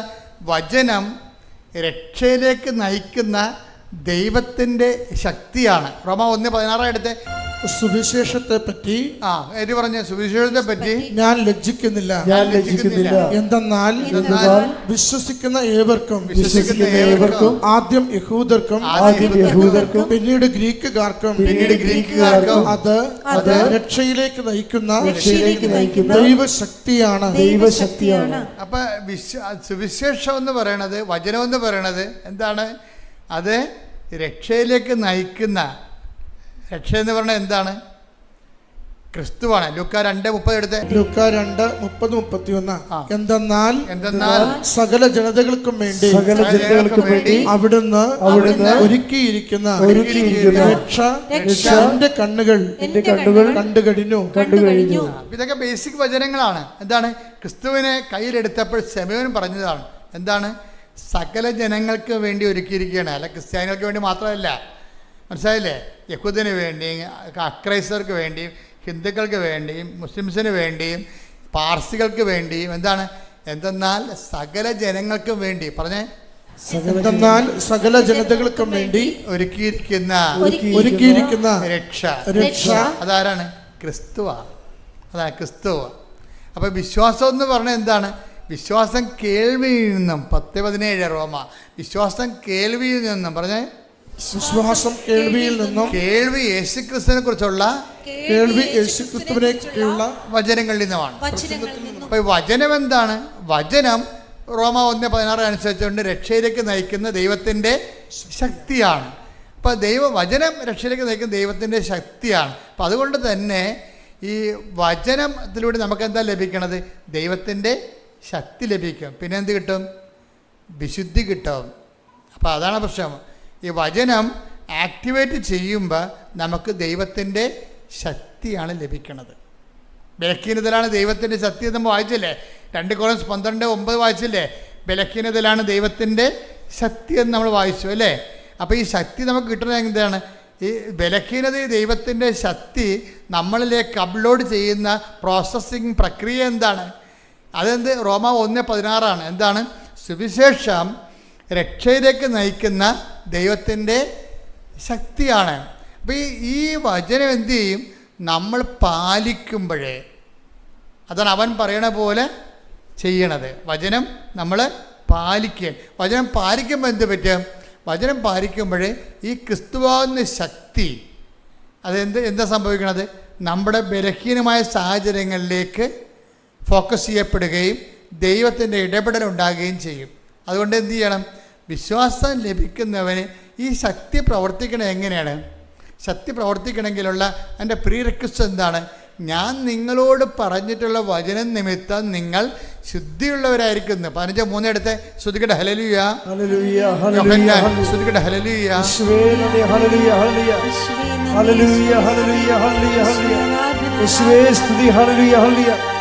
യോഹന്നാൻ 15:3 ഞാൻ നിങ്ങളോട് പറഞ്ഞ വചനം നിമിത്തം നിങ്ങൾ ശുദ്ധിയുള്ളവരായിരിക്കുന്നു.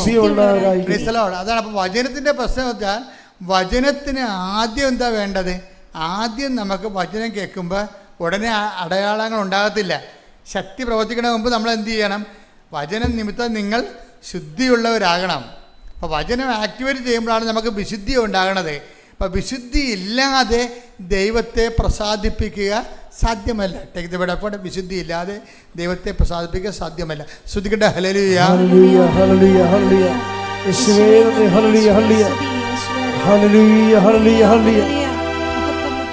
പരിശുദ്ധ പരമ ദിവ്യകാരുണ്യത്തിന് ആരാധനയും സ്തുതിയും പുകഴ്ചയും ഉണ്ടായിരിക്കട്ടെ. അപ്പം വിശുദ്ധി ഇല്ലാതെ ദൈവത്തെ പ്രസാദിപ്പിക്കുക സാധ്യമല്ലെന്ന് പൗലോസപ്പോസ്തലന്റെ വചനമാണ്.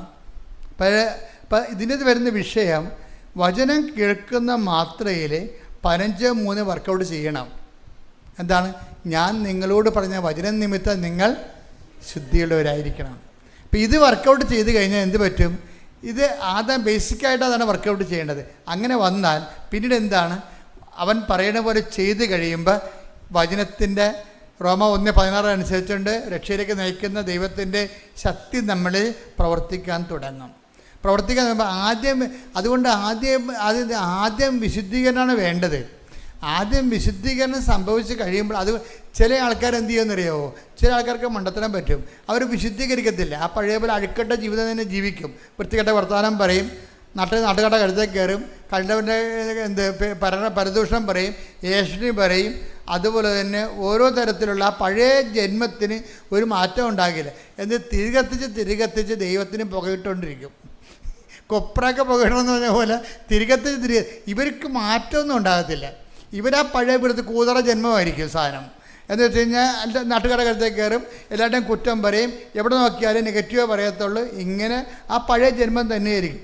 എപ്പോഴും നമ്മൾ ശ്രദ്ധിക്കേണ്ടത്, അതായത് പഴയ ജന്മത്തിൻ്റെ ഭാഗമായിട്ടാണ് ഈ തകർച്ച വന്നിരിക്കുന്നത്. ഇപ്പം നമുക്ക് തകർച്ച വരാൻ കാര്യം എന്താണ്? നമ്മുടെ ജന്മം ഇതുപോലെ പാഴ്ജന്മമായതുകൊണ്ട്, പാപത്തിൻ്റെ ജന്മമായതുകൊണ്ട് അവർക്കതിനെക്കുറിച്ച് അനുതാപവുമില്ല. അവരാ പഴയ വൈകൃത ജീവിതം തന്നെ ജീവിച്ചു തീർക്കണ കാരണം അവർക്കതിനെക്കുറിച്ച് തകർച്ച എന്താണ് ക്ഷണിച്ചു വരുത്തുന്നതാണ്. അതുകൊണ്ട് ബൈബിൾ എന്നാ പറയുന്നത് അറിയാമോ? നിങ്ങൾ എങ്ങനെയാണ് വീണതെന്ന് നോക്കാൻ പറയും. ബൈബിൾ അതാണ് പറയണത്. നിങ്ങൾക്കിപ്പോൾ തകർച്ച എന്ന് പറഞ്ഞിട്ടുണ്ടെങ്കിൽ വായും പൊളിച്ചപ്പോഴും പറഞ്ഞുകൊണ്ടിരിക്കേണ്ട അങ്ങനെ സംഭവിച്ചു, ഇങ്ങനെ സംഭവിച്ചു, മകൻ്റെ ജോലി പോയി, അവനെ കഞ്ചാവ് പിടിച്ച്, ഭർത്താവ് വേറെ പെണ്ണുങ്ങളടുത്ത് പോയി, ഇങ്ങനെ കണാകുണായും പറഞ്ഞുകൊണ്ട് നടക്കേണ്ട കാര്യമില്ല. നിങ്ങൾ എങ്ങനെ വീണെന്ന് നോക്കാൻ പറയും. മകനെ കഞ്ചാവ് പിടിച്ചതെന്ന് പറഞ്ഞ് കാര്യം, അയ്യോ അവന് പച്ചക്കും ഇല്ലയെന്ന് വെച്ചാൽ പഴുത്തതിനും ഇല്ലയെന്ന് വെച്ചാൽ അവൻ്റെ കൂട്ടുകാരൻ കൊടുത്താൽ പൊതിയായിരുന്നു, അവനെ അറിയാൻ പോലെ അതിൻ്റെ കൂട്ടുകാരനെ വിശ്വസിച്ച് അവസാനം പോലീസ് പിടിച്ചതൊക്കെ പറയും. ഇങ്ങനെ പറയാവുന്നല്ലാതെ കഥയില്ല. ബൈബിൾ എന്താ പറയണത്? ഇങ്ങനെ ഒരു പാട്ടൊന്നും പറയണ്ട, മറിച്ച് എന്ത് ചെയ്യണം? എങ്ങനെ നിങ്ങൾ വെളിപ്പാട് 2:5 എടുത്ത് ശ്രുതിക്കട്ടെ. Hallelujah hallelujah hallelujah hallelujah hallelujah. യേശുവേ നന്ദി, യേശുവേ സ്തുതി. Hallelujah hallelujah hallelujah hallelujah hallelujah. വെളിപാട് 2:5. അതിനാൽ നീ ഏതവസ്ഥയിൽ നിന്ന് അധപ്പതിച്ചുവെന്ന് ചിന്തിക്കുക. ഇതാണ് പ്രശ്നം. അതായത് ഇത് വർക്കൗട്ട് ചെയ്യണമെങ്കിൽ ആദ്യം പറയണമെങ്കിൽ പാട്ടൊക്കെ പാടാതെ ആദ്യം ചെയ്യേണ്ടത് നിങ്ങൾ എവിടെയാണ് ഫോളായെന്ന് നോക്കണം. ഫാളിങ് എവിടെ എവിടെയാണ് വീണെന്ന് നോക്കണം. ഏതവസ്ഥയിൽ നിന്നാണ് അധപ്പതിച്ചതെന്ന് നോക്കണം. അതുകൊണ്ട് ഈശോ ആ നിലപാടിന്, അത് ഈശോയുടെ നിലപാടാണ്. ബൈബിൾ തുന്നിക്കെട്ടുമ്പോൾ അവസാനമായിട്ട് വെളിപാട് അവസാനിക്കാൻ പോകുമ്പോൾ ലാസ്റ്റ് പറഞ്ഞ വാക്കുകളാണ്. എന്താണ്? മനുഷ്യൻ രക്ഷപ്പെടുന്നുണ്ടെങ്കിൽ ആദ്യം ചെയ്യേണ്ടത് ഇന്നത്തെ അവസ്ഥയിലേക്ക് എങ്ങനെ എത്തി, തകർച്ച എങ്ങനെ വന്നു, അതെന്താണ്? കയ്യിരിപ്പ് പരിശോധിക്കാൻ പറയുകയാണ്. കർത്താവ് പറഞ്ഞില്ലേ, സിലോഹയിലെ ഗോപുരം വീണ് 18 പേര് മരിച്ചു. അതിന് കർത്താവിനൊരു ബുദ്ധിമുട്ട്, ഒരു ടെൻഷനും ഇല്ല. അങ്ങയുടെ കാലത്ത് ആ ആഴ്ച സംഭവിച്ചതാണ്. ഒരു ഗോപുരം ഉണ്ടായിരുന്നു, അത് പിടച്ച് തല്ലി വീണ് 18 പേരുടെ കാഞ്ഞുപോയി. എന്നിട്ട് കർത്താവ് ചോദിക്കുകയാണ്, ആ സിലോഹയിൽ അന്ന് അവിടെ ഉണ്ടായിരുന്ന ആൾക്കാരെക്കാളൊക്കെ ഈ ഗോപുരം വീണ് ചത്ത കക്ഷികൾ പാപികളാണെന്ന് നിങ്ങൾ കരുതണുണ്ടോ? ഇല്ലെന്നാണ് എനിക്ക് തോന്നുന്നത്. പശ്ചാത്തപിച്ചില്ലെങ്കിൽ നിങ്ങളും അതുപോലെ തകരും. ഇപ്പം തകർച്ച വന്നെ എന്താണ് കാര്യം? എവിടെയൊക്കെ കുഴപ്പങ്ങൾ ഉണ്ടാക്കിയിട്ടുണ്ട്. ഇപ്പം നിങ്ങൾ ഈ കൊച്ചിനെ കഞ്ചാവ് പിടിച്ചെന്ന് പറഞ്ഞില്ലേ, നിങ്ങൾ പറഞ്ഞത് ശരിയാണ്. അവൻ കഞ്ചാവ് വലിക്കത്തുമില്ല, കഞ്ചാവ് സൂക്ഷിക്കത്തുമില്ല. അവൻ്റെ കൂട്ടുകാരൻ അവനെ ചതിച്ചതാണ്. പക്ഷേ ഇപ്പം മകനകത്താണ്. അപ്പം അവൻ പറയും, ഞാനിനി ഒരു ദൈവത്തിലും വിശ്വസിക്കണില്ല. എന്താ കാര്യം? ഞാനൊരു തെറ്റും ചെയ്തില്ല, എന്നിട്ട് ഞാൻ അകത്ത് പോയില്ലേ? നീ തെറ്റ് ചെയ്യണമെന്ന് നിർബന്ധമില്ല, നിൻ്റെ അമ്മ തെറ്റ് ചെയ്താൽ മതി. ഞാൻ ആ ചേട്ടത്തിയോട് ചോദിച്ചേ, ചേട്ടത്തി ഇവനെ പ്രഗ്നൻ്റ് ആയതിനു ശേഷം എത്ര പ്രാവശ്യം 8 മാസം വരെ നിങ്ങൾ പണിക്ക് പോയെന്ന് കേട്ട്, എത്ര പ്രാവശ്യം നിങ്ങൾ ദേവാലയത്തിൽ പോയി? അതാണ് വിഷയം. നിസ്സാരമില്ല. ഇത് ഒറ്റക്കൈക്കും കച്ചും കൈയും തിരിയത്തില്ലേ? നിങ്ങളിപ്പോൾ തൊഴിലുറപ്പിന് പോണവരുണ്ട്, ഓഫീസിൽ പോണവരുണ്ട്. അവസാന പ്രസവ ലീവ് കൂടിയെടുക്കാൻ വേണ്ടിയേ, പ്രസവ ലീവ് ഗവൺമെൻറ് കൊടുക്കുമല്ലോ, മെറ്റേണിറ്റി ലീവ് പോകാതിരിക്കാൻ വേണ്ടി പ്രസവിക്കണതിന് 5 ദിവസം മുമ്പ് വരെ അവർ ഓഫീസിൽ പോകും. പക്ഷേ ദേവാലയത്തിൽ പോകത്തില്ല. അതാണ് വിഷയം. കർത്താവിന്, അതായത് എപ്പോഴും നമ്മൾ ശ്രദ്ധിക്കണം, ദൈവത്തിന് കൊടുക്കേണ്ടത് ദൈവത്തിന് കൊടുക്കണം. നിങ്ങളുടെ പ്രസവ ലീവ് കൂട്ടിയെടുക്കാൻ വേണ്ടിയാണ് നിങ്ങൾ അന്ത്യനിമിഷം വരെ പ്രസവിക്കുന്നതിന് 3 ദിവസം മുമ്പ് വരെ നിങ്ങൾ ഓഫീസിൽ പോകും. പക്ഷേ അതേസമയം തന്നെ ദൈവികമായ കാര്യങ്ങൾക്ക് ഈ മകനെ പ്രസവിക്കുന്ന സമയത്ത് നിങ്ങളുടെ ദൈവമായിട്ടുള്ള നിങ്ങളുടെ ബന്ധം എന്തായിരുന്നു? ദൈവികമായൊരു കൃപയിലാണോ നിങ്ങൾ ഇവനെ പ്രസവിച്ചതെങ്കിൽ ഇവനെ ഇങ്ങനെ പിടിക്കേണ്ട കാര്യമില്ല. എന്താ കാര്യം? ദൈവം പ്രൊട്ടക്റ്റ് ചെയ്യും.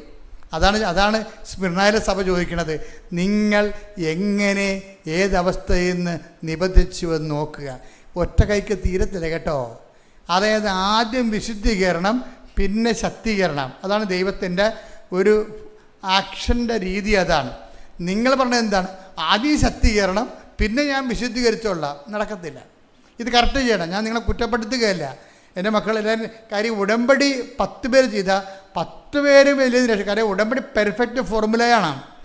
അതിന് തെറ്റില്ല. അത് കറക്റ്റാണ്, പ്രൂവൺ ഫാക്റ്റാണത്. പക്ഷേ ചില ആൾക്കാർ അത് ചെയ്ത് തെറ്റിക്കണുണ്ട്. ആദ്യം എന്താണ്? ആദ്യം വിശുദ്ധീകരണം, പിന്നെ എന്ത് ചെയ്യണം? പിന്നെയാണ്, അതാണ് ഈശോ പറഞ്ഞത്, ഞാൻ വിശുദ്ധീകരണത്തിന് എന്ത് ചെയ്യണം? ഒന്നും ചെയ്യണ്ട. കർത്താവിൻ്റെ വചനം അനുസരിച്ച് ജീവിച്ചാൽ മതി. വേറെ ഒന്നും ചെയ്യണ്ട. അതായത് കർത്താവിൻ്റെ വചനത്തിൽ എങ്ങനെയാണ്, എന്താണ് എഴുതിയിരിക്കുന്നത്, അതനുസരിച്ച് ജീവിച്ചാൽ മതി. അതാണ് ഈശോ പറഞ്ഞത് 15:3 ഞാൻ നിങ്ങളോട് പറഞ്ഞ വചനം നിമിത്തം നിങ്ങൾ വിശുദ്ധീകരിച്ചിരിക്കുന്നു. കർത്താവിൻ്റെ വചനത്തിൽ എന്താ പറയണത്? കൊല്ലരുത്. അപ്പോൾ അബോർഷൻ അവിടെ വെച്ച് തന്നെ തീരുമാനമായി. അബോർഷനെ കുറിച്ച് അവിടെ തീരുമാനമായി. നിങ്ങൾക്ക് അബോർഷൻ ചെയ്യാൻ അനുവാദമില്ല. നിങ്ങൾ എന്ത് ഉദ്ദേശത്തിലാണ് അബോർഷൻ ചെയ്തത്? അപ്പോൾ ആ രീതിയിൽ നിങ്ങൾ 2 അബോർഷൻ ചെയ്തിട്ട് 3ാമത്തെ കൊച്ചിനാണ് ഇപ്പോൾ കഞ്ചാവ് പിടിച്ചിരിക്കുന്നത്. 2 അബോർഷൻ ഗർഭപാത്രം കൊലക്കലമാക്കിയതിന് ശേഷമാണ് 3ാമത്തെ കൊച്ച് ജനിച്ച്. നിങ്ങളുടെ സൗകര്യത്തിൽ നിങ്ങളെ പ്രത്യേകിച്ച് 2ാമത്തെ കൊച്ചിനെ പെട്ടെന്ന് ജനിച്ച് പ്രഗ്നൻ്റ് ആയത് കാരണം പാൽ കൊടുക്കണമല്ല, ഷേപ്പ് പോകുമല്ല എന്നൊക്കെ പറഞ്ഞ് നിങ്ങളെക്കുറിച്ച് ചിന്തിച്ച കാരണം എന്നാ പറ്റിയെന്ന് വെച്ച് കഴിഞ്ഞാൽ നിങ്ങളുടെ സൗകര്യത്തിലേക്ക് മാറ്റിവെച്ചത് തെറ്റാണെന്നല്ല ഞാൻ പറയണത്.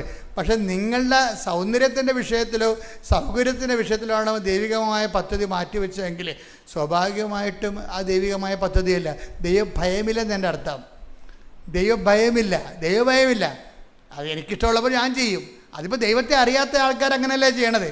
അതുപോലെ ദൈവത്തെ അറിഞ്ഞ ആൾക്കാരും ചെയ്ത് കഴിഞ്ഞാൽ എന്തെങ്ങനെ ചെയ്യണത്? അത് എപ്പോഴും എന്തുകൊണ്ടാണ് കൽപ്പനകൾ വരണത്? ഒരു കൽപ്പന എന്തുകൊണ്ടാണ് വരണത്?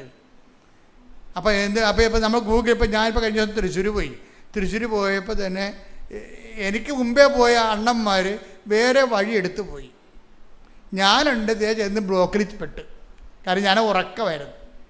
വണ്ടി ഡ്രൈവർ അടിച്ച് വിട്ടു പോയി, ചെന്ന് ബ്ലോക്കിൽ പെട്ട്. ബ്ലോക്കിൽ എത്ര മണിക്കൂർ? 2 മണിക്കൂർ ബ്ലോക്കിൽ കിടന്നു. ഒപ്പം കൊച്ചിയിൽ നിന്ന് യാത്ര ചെയ്ത ആൾക്കാർ ഞങ്ങളെക്കാൾ 1.5 മണിക്കൂർ നേരത്തെ അവിടെ എത്തി. ഞാൻ ചോദിച്ചത് നിങ്ങളെങ്ങനെ എത്തി? ഞങ്ങൾ ഗൂഗിൾ അടിച്ചു നോക്കിയപ്പോൾ അവിടെ ബ്ലോക്ക് ഉണ്ടെന്ന് മനസ്സിലായെന്ന്. ഞങ്ങൾ ഗൂഗിൾ അടിച്ചു നോക്കിയപ്പോൾ ഗൂഗിൾ മുഴുവനും ചുവപ്പ് പോരാ. 18 കിലോമീറ്റർ ബ്ലോക്ക് എന്ന് ഗൂഗിൾ കാണിച്ച്. ഇപ്പം ഞങ്ങൾ അന്നത്തെ വേറെ വഴി അതൊക്കെ ഗൂഗിൾ ഞങ്ങൾക്ക് വേറെ വഴി പറഞ്ഞു തന്നു. ഇത് തന്നെയാണ് ദൈവകൽപ്പന എന്ന് പറയണത്. ദൈവകൽപ്പന. ഞാൻ കൽപ്പന അറിയാൻ പാടില്ലായിരുന്നു. ഞങ്ങൾ ഗൂഗിൾ നോക്കിയില്ല, ഞങ്ങൾ ബ്ലോക്കിൽ പെട്ട്. ഗൂഗിൾ നോക്കിയ ആൾക്കാർ വേറെ വഴിക്ക് തിരിച്ചു പോയി. ഇപ്പം കൽപ്പന എന്ന് പറയുന്നത് നമ്മളെ സഹായിക്കാൻ വേണ്ടി വെച്ചിരിക്കുന്നതാണ്, അല്ല നമുക്കിട്ട് പണി തരാൻ പറ്റിയിരിക്കുന്നതല്ല. അപ്പം അതുകൊണ്ട് നമ്മളെ സംബന്ധിച്ചോളം ലൈഫ് കുറച്ചുകൂടി ദൈവത്തിന് ഏത് സമയത്ത് നിങ്ങളുടെ ജീവിതത്തിൽ ഇടപെടാൻ പറ്റുന്ന രീതിയിൽ ആണ്. ഭയങ്കര ദൈവസ്നേഹം. നമ്മളെ കൽപ്പനകളെക്കുറിച്ച് കറക്റ്റായിട്ട് ചോദിച്ചാൽ എന്തൊരു അത് കൽപ്പന കേൾക്കുന്നതും ദൈവത്തിൻ്റെ വചനം കേൾക്കുന്നതും ദൈവത്തിൻ്റെ വചനം പാലിക്കണതുണ്ടല്ലോ മക്കളെ, ഭയങ്കര നിസ്സാരമാണ്. ദൈവത്തിൻ്റെ വചനം പാലിക്കാതെ ഒന്നാമത്തേൽ ഹാർഡായിട്ടുള്ള വചനങ്ങൾ പാലിക്കാൻ വേണ്ടി നമുക്ക് അങ്ങനെയുള്ള സാഹചര്യം പോലും ദൈവം ഉണ്ടാക്കത്തില്ല. അത് ഉണ്ടാക്കാതിരിക്കാൻ വേണ്ടിയാണ് ഞങ്ങളെ പ്രലോഭനത്തിൽ ഉൾപ്പെടുത്തരുത് എന്ന് പ്രാർത്ഥനയിൽ കണ്ടൻറ്റ് വൈസ് വെച്ചിരിക്കണത്. കർത്താവ് ഒരു കണ്ടൻറ്റ് വെച്ചിട്ടില്ല. എന്താണ്? ഞങ്ങളെ അത് ചില ആൾക്കാർ ഞങ്ങളെ പ്രലോഭനത്തിൽ ഉൾപ്പെടുത്തരുത് ഇങ്ങനെയല്ലേ, ഇങ്ങനെ ചെല്ലിയെങ്കിൽ ശരിയാണ്. ഞങ്ങളെ പ്രലോഭനത്തിൽ ഉൾപ്പെടുത്തരുത് എന്ന് പറഞ്ഞാൽ അത് നമ്മൾ മീൻ ചെയ്യണം. കർത്താവെ, നിൻ്റെ നിന്ന് അകന്നു പോകുന്ന ഒരു കച്ചവടത്തിനും എൻ്റെ തല കൊണ്ട് വെച്ച് കൊടുത്തേക്കരുത്. ഐ കാൻ ബെയർ ഇറ്റ് എന്ന് പറയണം. അങ്ങനെ സത്യസന്ധമായിട്ട് ദൈവത്തോട് പറഞ്ഞാൽ ഇങ്ങനെയുള്ള അലവാത്തരങ്ങളിൽ നമ്മളെ ദൈവം രക്ഷിക്കും. അപ്പോൾ ആ ചേടത്തി എന്ന് പറഞ്ഞത് 12 കൊല്ലം, അപ്പോൾ ഈ 10-20 കൊല്ലമല്ലേ കല്യാണം കഴിക്കാതെ കുദാസ് ചെയ്യാതെ ജീവിച്ചതെന്ന് പറയണത്. അപ്പം അതുകൊണ്ടാണ് അവർ പറയണത് കുദാസ് ചെയ്യാതെ ഇങ്ങനെ കുഞ്ഞുങ്ങളായിട്ട് ജീവിക്കുകയല്ലേ. അതാണ് പറയണത്. എനിക്ക് വിശ്വാസമൊന്നുമില്ല. വിശ്വാസം പോയി അവരുടെ വിശുദ്ധി പോണ സ്ഥലത്ത് വെച്ച് വിശ്വാസം പോകും. എൻ്റെ ഡൗട്ട് എന്താണ്? നിങ്ങൾക്ക് വിശ്വാസം ഉണ്ടെന്ന് പറഞ്ഞത് വിശ്വാസം ഇങ്ങനെ ഉണ്ടാക്കിയെടുക്കണമല്ലത്, ദൈവത്തിൻ്റെ ദാനമാണത്. പരിശുദ്ധാത്മാവിൻ്റെ ദാനമല്ല വിശ്വാസം. അല്ല നമ്മുടെ ലോകത്തിലുണ്ടാകുന്ന ജ്ഞാനങ്ങളെ പോലെ അമേരിക്ക അവിടെ ഉണ്ടെന്ന് വിശ്വസിക്കണതാണ്, അതൊന്നുമല്ല. വിശ്വാസം ദൈവത്തിലുള്ള എല്ലാ കാര്യങ്ങളും, ദൈവികമായ നടപടിക്രമങ്ങൾ, ജീവിതത്തിൽ സംഭവിക്കുന്ന ഓരോ വിഷയങ്ങൾക്കും ദൈവത്തിൻ്റെ പാദസ്വനങ്ങളുണ്ടെന്ന് മനസ്സിലാക്കുന്നതിനുള്ള പരിശുദ്ധാത്മാവ് നോക്കുന്ന വിവേചന ശക്തിയാണ് വിശ്വാസം. അപ്പം ആ വിശ്വാസം എന്ന് പറഞ്ഞാൽ ദൈവദാനം തന്നെയാണ്. വിശുദ്ധി പോയാൽ വിശ്വാസം കുറയും.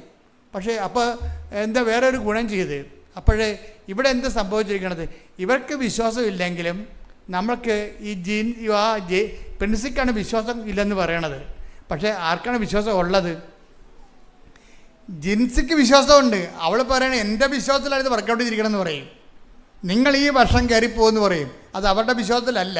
ആരാണ് ചെയ്ത് കൊടുത്തവൻ്റെ, അവിടെ നെറ്റിക്ക് കുരിശിട്ടവൻ്റെ കിട്ടവളുടെ വിശ്വാസത്തിൻ്റെ അടിസ്ഥാനത്തിലാണ് ഗ്യാരണ്ടി ചെയ്യണത്. അന്ന് രാത്രി ഒരു സംഭവം നടക്കും. അന്ന് രാത്രി ഈ പ്രിൻസിയുടെ നെറ്റിയിൽ ജിൻസി കുരിശിട്ട ദിവസം രാത്രി ഒരു സംഭവം നടക്കും. ഒരു ചേടത്തി വരും ബെഡ്റൂമിലേക്ക് രാത്രി, ദർശനത്തിലാണ്. അവർ ജുമ്മ വന്ന് കയറി ഇറങ്ങിപ്പോകും. കുറച്ച് കഴിയുമ്പോൾ അവിടെ മരിച്ചുപോയ അവിടെ അമ്മായിയപ്പൻ ഇവളുമായിട്ട് കൊണ്ട വൈരാഗ്യമായിരുന്നു. അവളുടെ ആ വൈരാഗ്യം ഇപ്പോഴും ഇവളുടെ മനസ്സിലുണ്ട്. പക്ഷെ ആ മനുഷ്യൻ സ്വപ്നത്തിൽ വരും. ഞാൻ പറയും, പ്രിൻസി എല്ലാം ശരിയാവും. അപ്പോഴും മനസ്സിലായി. ഇതുടനെ ജിൻസിനെ വിളിച്ച് ഇവൾക്കാണെങ്കിൽ വല്ലാത്ത രീതിയിൽ ഷിവർ ചെയ്യാൻ തുടങ്ങി. ഈ കാഴ്ചയോടുകൂടി ഭയങ്കര ഭീതിപ്പെടും. അതായത് സന്തോഷകരമായ സുഗതമായ എന്നാൽ ദൈവ സാന്നിധ്യത്തിൻ്റെ ഭീതിതമായ ഒരു കാഴ്ചയാണ്. ഒരു സ്ത്രീ വന്ന് ഇറങ്ങിപ്പോകുന്നു. അത് പോയ സെക്കൻഡുകൾക്കുള്ളിൽ മരിച്ചുപോയ അമ്മായിയപ്പൻ സ്വപ്നത്തിൽ വന്നിട്ട് പറയും, പ്രിൻസി എല്ലാം ശരിയാകും. ഇത് പറയണ കൂടി ഇവർക്ക് വല്ലാത്തൊരു കോൺഫിഡൻസ് വരും. ഇവർ തിരിച്ച് വിളിക്കും. രാവിലെ എഴുന്നേറ്റ് ജിൻസിയെ വിളിക്കും. ജിൻസി, ഇന്നലെ രാത്രി ഇങ്ങനെ ഒരു സംഭവം ഉണ്ടായി. അപ്പോൾ പറഞ്ഞു, ഒന്നും നോക്കണ്ട, അത് മാതാവാണെന്ന് പറയും. ഒന്നും നോക്കണ്ട, അത് മാതാവാണെന്ന് പറയും. ഇനിയിപ്പോൾ കുഴപ്പമില്ല, പെട്ടെന്ന് ആപ്ലിക്കേഷൻ പുട്ടപ്പ് ചെയ്യാൻ പറയും. ന്യൂസിലൻഡിലേക്ക് ആപ്ലിക്കേഷൻ പുട്ടപ്പ് ചെയ്യാൻ പറയും. അപ്പോഴുടനെ ഇവർക്ക് പേടി, പരീക്ഷ ജയിക്കുകയോ ഇല്ലയെന്ന്. പരീക്ഷയ്ക്ക് അമ്മ ജയിപ്പിച്ചിരിക്കും. എന്താണ്? സഞ്ചാരി മാതാവാണ്. നിൻ്റെ 39 വയസ്സ് 40 വയസ്സൊന്നുമല്ല. അമ്മ ഫയലെടുത്ത് പച്ചമണിക്ക് ഒപ്പിട്ട് കഴിഞ്ഞാൽ അവൻ പറയണ പോലെ ചെയ്താൽ കണ്ട് നമ്മൾ മുന്നോട്ട് പോകും. എല്ലാ സ്ഥലങ്ങളിലും പച്ചടിച്ച് പോകും. എന്താ കാര്യം? ആൾ ഓൺലൈനിൽ നിൽക്കുകയല്ലേ. അവൾ പരീക്ഷ എഴുതി. ഒരിക്കലും ചിന്തിക്കാത്ത വിധത്തിൽ അവൾ പരീക്ഷ ജയിച്ചു. അപ്പോൾ ഉടനെ ഇത് കണ്ട് എല്ലാ സാധനവും എടുത്ത് പേപ്പറെല്ലാം റെഡിയാക്കി ഏജൻസിക്ക് കൊടുത്തപ്പോൾ ഏജൻസി പറഞ്ഞ്, ഇത് ANM അല്ലേ, ഇത് നിങ്ങളിവിടെ ഹോം നേഴ്സല്ലേ, നിങ്ങൾ സർവീസ് നേഴ്സിൻ്റെ സർട്ടിഫിക്കറ്റ്, നിങ്ങൾ സർവീസ് നേഴ്സായിരുന്നതിൻ്റെ സർട്ടിഫിക്കറ്റ് വേണമെന്ന് പറയും. എക്സ്പീരിയൻസ് സർട്ടിഫിക്കറ്റ് വേണമെന്ന്. അപ്പോൾ എക്സ്പീരിയൻസ് സർട്ടിഫിക്കറ്റ് ഇപ്പോൾ ഓരോരുത്തരാണ് കള്ള സർട്ടിഫിക്കറ്റ് ഉണ്ടാക്കി കൊടുക്കുന്നുണ്ടല്ലോ. അപ്പോൾ അത് എല്ലാ യൂറോപ്യൻ രാജ്യങ്ങൾക്ക് അറിയാം കള്ള സർട്ടിഫിക്കറ്റാണ്. ഇപ്പോൾ കുമ്പനാട് യൂണിവേഴ്സിറ്റി എന്നൊക്കെ പറഞ്ഞുകൊണ്ട് ആൾക്കാർ ഏത് യൂണിവേഴ്സിറ്റി അങ്ങനെയൊന്നും ഉണ്ടാകത്തില്ലേ, ആരാണ്ട് എഴുതി കൊടുക്കണതാണ്. അപ്പോൾ അങ്ങനെയൊക്കെ സർട്ടിഫിക്കറ്റ് കൊടുക്കണം. കാരണം ഇപ്പോൾ സായിപ്പിനും ഇസ്തായക്കാർക്കും അറിയാം ഈ എക്സ്പീരിയൻസ് സർട്ടിഫിക്കറ്റ് എല്ലാം കള്ള സർട്ടിഫിക്കറ്റ് ആണെന്ന് പറയും. പിന്നെ നിങ്ങൾക്ക് പണി തരാതിരിക്കാൻ വേണ്ടി അവർക്ക് അവിടെ കോവിഡ് കഴിഞ്ഞപ്പോൾ കുറേ ആൾക്കാർ മരിച്ചു പോയത് കാരണം നിങ്ങളെ കളയാൻ പറ്റാത്തത് കൊണ്ട് അവരങ്ങ് വെച്ചുകൊണ്ടിരിക്കുന്നതാണ്. എപ്പോഴായാലും നമുക്ക് പണി കിട്ടും. അപ്പോൾ എപ്പോഴും നമ്മൾ ശ്രദ്ധിക്കണം. അതായത് അതുകൊണ്ട് തന്നെ ഇപ്പോൾ അവരെന്താ ചോദിച്ചിരിക്കണമെന്ന് അറിയാം, ഇവരോട് പ്രിൻസിയോട് ചോദിച്ചിരിക്കണത്, അവർ പറഞ്ഞു നിങ്ങൾ ബാങ്കിൽ നിന്ന് സാലറി മാറിയ ബാങ്കുകാരുടെ സ്റ്റേറ്റ്മെൻറ്റ് തരാൻ പറയും. അപ്പോഴേ അതിലെ പ്രശ്നം ബാങ്കിൽ നിന്ന് സാലറി മാറി എടുത്തിട്ടുള്ള ബാങ്കുകാരുടെ സർട്ടിഫിക്കറ്റ് തരാൻ പറയും. ഉടനെ ഇവർ ബോംബെയിൽ ഹോസ്പിറ്റലിൽ ജോലി ചെയ്തിട്ടുണ്ട്. ഇവർ സാലറി മാറി ബാങ്കിലേക്ക് വിളിക്കും. ബാങ്കിലേക്ക് വിളിക്കുമ്പോൾ അങ്ങനെ എന്തോ ഹിന്ദിയൊക്കെ പറഞ്ഞ് സംഭവം എസ് എന്നൊക്കെ പറഞ്ഞ് അത് പുതിയ മാനേജറായിരുന്നു, അയാൾ ക്ലോസ് ചെയ്തു. പിന്നെ ഇവർക്ക് ഇപ്പോൾ സാലറി കൊടുത്തില്ല, അയാൾക്ക് എന്താ അതൊന്നും ചെയ്ത് കൊടുക്കത്തില്ല ആരും. അപ്പോഴുടനെ ഇത് പിന്നെ തടസ്സമല്ല വന്നത്. അപ്പോൾ ഉടനെ ഇവൾ വീണ്ടും ഉടമ്പടി സ്ട്രോങ് ആക്കി വെച്ചും ജിൻസിനെ വിളിക്കുമ്പോൾ പറഞ്ഞ് നീ കുഴപ്പമില്ല, നിനക്ക് പരിചയമുള്ള ബാങ്കുകാരെ വിളിക്കാൻ പറയും. അപ്പോൾ പരിചയമുള്ള ബാങ്കുകാർ ഇവളുടെ അക്കൗണ്ട് ബാങ്കുകാരനെ വിളിച്ചും പറയും, സാറേ എനിക്കിങ്ങനെ ഒരു പ്രശ്നമുണ്ട്, എന്നെ സഹായിക്കണം. സാറാ ബാങ്കിലോട്ട് വിളിക്കാൻ പറയാം, ബോംബെയിലാണ്. സാറാ ബാങ്കിലോട്ട് വിളിച്ച് പറഞ്ഞ് ജിൻസി എൻ്റെ കസ്റ്റമറാണ്, അവരവിടെ സാലറി പേയ്മെൻറ്റ് നടത്തിയിട്ടുള്ളതാണ് നിങ്ങൾ, അതുകൊണ്ട് അതിൻ്റെ ഒരു ബാലൻസ് ഷീറ്റ് ഇങ്ങോട്ട് തരാൻ പറയും. അത് 24 മണിക്കൂറിനുള്ളിൽ ആ ബാലൻസ് ഷീറ്റ് കമ്പ്യൂട്ടറിൽ വരും.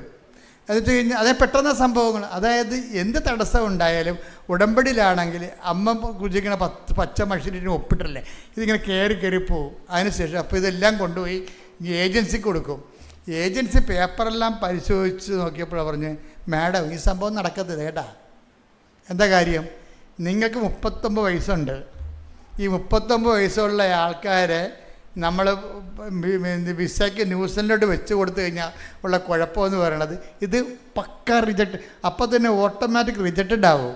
റിജക്റ്റായത് കൊണ്ട് പ്രശ്നമില്ല, ഞങ്ങളുടെ ഏജൻസിയുടെ സക്സസ് റേറ്റിംഗ് പോകും. ഗൂഗിൾ അടിച്ച് നോക്കിയിട്ട് ആൾക്കാർ ഏജൻസിനെ സെർച്ച് ചെയ്തില്ലേ, ഇപ്പോൾ റേറ്റിംഗ് നോക്കുമ്പോൾ റിജക്ഷൻ റേറ്റാണ് ഇവർക്ക് കൂടുതലെന്നുണ്ടെങ്കിൽ നിങ്ങൾ കൊണ്ടുവന്ന് ഇവിടെ ഇതിൻ്റെ അകത്ത് നിങ്ങളുടെ റിജക്റ്റ് ആയി കഴിഞ്ഞാൽ ഞങ്ങളുടെ സക്സസ് റേറ്റ് പോകും, അതുകൊണ്ട് ഞങ്ങളത് ചെയ്യത്തില്ല എന്ന് പറയും. അത് ഭയങ്കര സങ്കടമായി. അപ്പോൾ ഇവിടെ ഇവളെന്ന് അപ്പോൾ അതിനുള്ളിൽ ഇവൾ പറഞ്ഞ് ഒരു വാക്കുകൾ പറയും ഏജൻസിയോട്, ഇത് നിങ്ങൾ വിടണം, ഇല്ലെങ്കിൽ എന്നെ കത്തി കുത്തണ പോലെയാണ് കാര്യം. ഇത് വിട്ടാൽ പിറ്റേ ആഴ്ച, ഇതിന് 14 ദിവസമൊന്നും വേണ്ട, ഇത് പിറ്റേ ആഴ്ച ഇത് അവർ അംഗീകരിക്കും. എന്താ വെച്ചാൽ ഞാൻ ഉടമ്പടിയിലാണെന്ന് പറയും ഇവൾ. അതാണ് പ്രശ്നം. ഇപ്പോഴാണ് ശരിക്കും പറഞ്ഞാൽ ഈ പ്രിൻസി എന്ന ലേഡി കറക്റ്റ് ദൈവ പൈതലായി കൺവേർട്ട് ചെയ്യണം. എന്താണ് വിശ്വാസത്തിലേക്ക് വരുന്ന കണ്ടില്ലേ, അവർ ഏജൻസിയോട് പറയുന്നത് എന്താണ്, ഇത് വെച്ചാൽ ഞങ്ങളുടെ സക്സസ് റേറ്റ് പോകുമെന്ന് പറയുമ്പോഴാണ് ഏജൻസിയോട് പറയണത് ഇത് വെക്കുക, ഇത് 14 ദിവസം പോലും വേണ്ടി വരത്തില്ല, 6 ദിവസം കൊണ്ട് ശരിയാവും. കാര്യം എന്താണ്, ഞാൻ ഉടമ്പടിയിലാണ്, സഞ്ചാരി മാതാവ് എംബസി ചെല്ലുമെന്ന് പറയും. അപ്പോൾ ഇവളുടെ നിശ്ചയദാർഢ്യം കണ്ടപ്പോൾ അവരെടുത്ത് വെച്ച് അവർ അക്സെപ്റ്റ് ചെയ്തപ്പോൾ എന്നാ പറ്റിയിരിക്കണത്, ഈ 39 വയസ്സുള്ള ആളിന് അവൾ പറഞ്ഞ പോലെ 6-ാം ദിവസം വിസ അടിച്ചു വന്നു. അവരുടെ അടുത്ത് വരുന്ന വിഷയം എന്ന് വെച്ച് കഴിഞ്ഞാൽ നമ്മളെ ഞെട്ടിപ്പിക്കുന്നത് എന്താണെന്ന് അറിയാമോ, ഇവളുടെ കൂടെ ഇൻ്റർവ്യൂവിന് പോയ ആൾക്കാരുണ്ട്, ഇവളുടെ കൂടെ ടെസ്റ്റ് എഴുതാൻ പോയ ആൾക്കാരുണ്ട്, അവരെല്ലാം നല്ല ഇംഗ്ലീഷ് മീഡിയമാണ്, അവരെല്ലാം ഫ്രഷ് ഹാൻഡ്സാണ്. അതേസമയം തന്നെ അവർക്ക് ആർക്കും വിസ ഇല്ല, ഇവർക്ക് മാത്രമേ വിസയുള്ളൂ.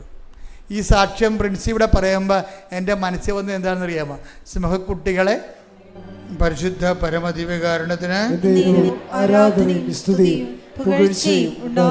സങ്കീർത്തനം 34:10 സിംഹക്കുട്ടികൾ പറഞ്ഞേ, സിംഹക്കുട്ടികൾ ഇരക്കിട്ടാതെ വിശന്ന് വലഞ്ഞേക്കാം.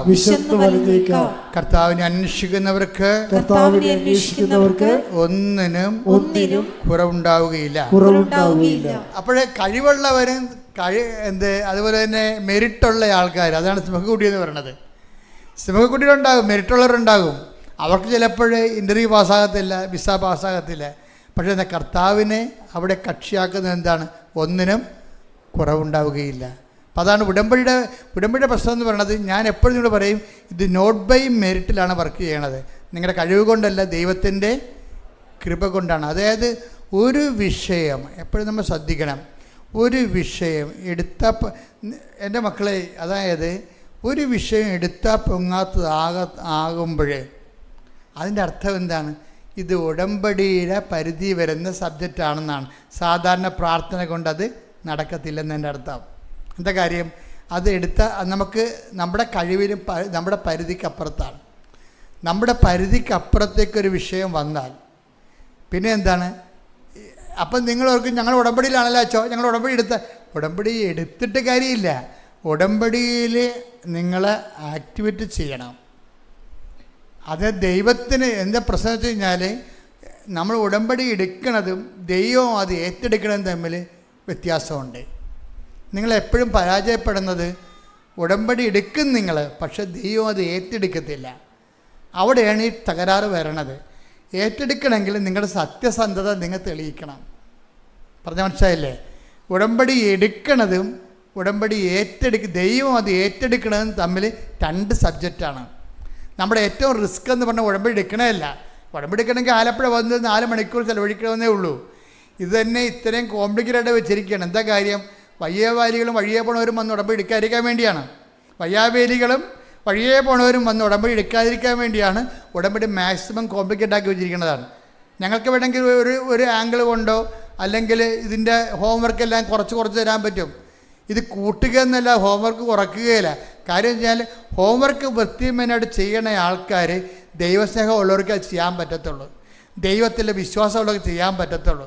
വസ്തുവിശ്വാസം, വിഷയവിശ്വാസം നിങ്ങൾക്കുള്ളത്, നിങ്ങൾക്ക് പലർക്കും ഉള്ളത് നിങ്ങളുടെ വിഷയത്തെക്കുറിച്ചാണ് നിങ്ങൾക്ക് ആവരാതി ഉള്ളത്, ദൈവത്തെക്കുറിച്ചല്ല.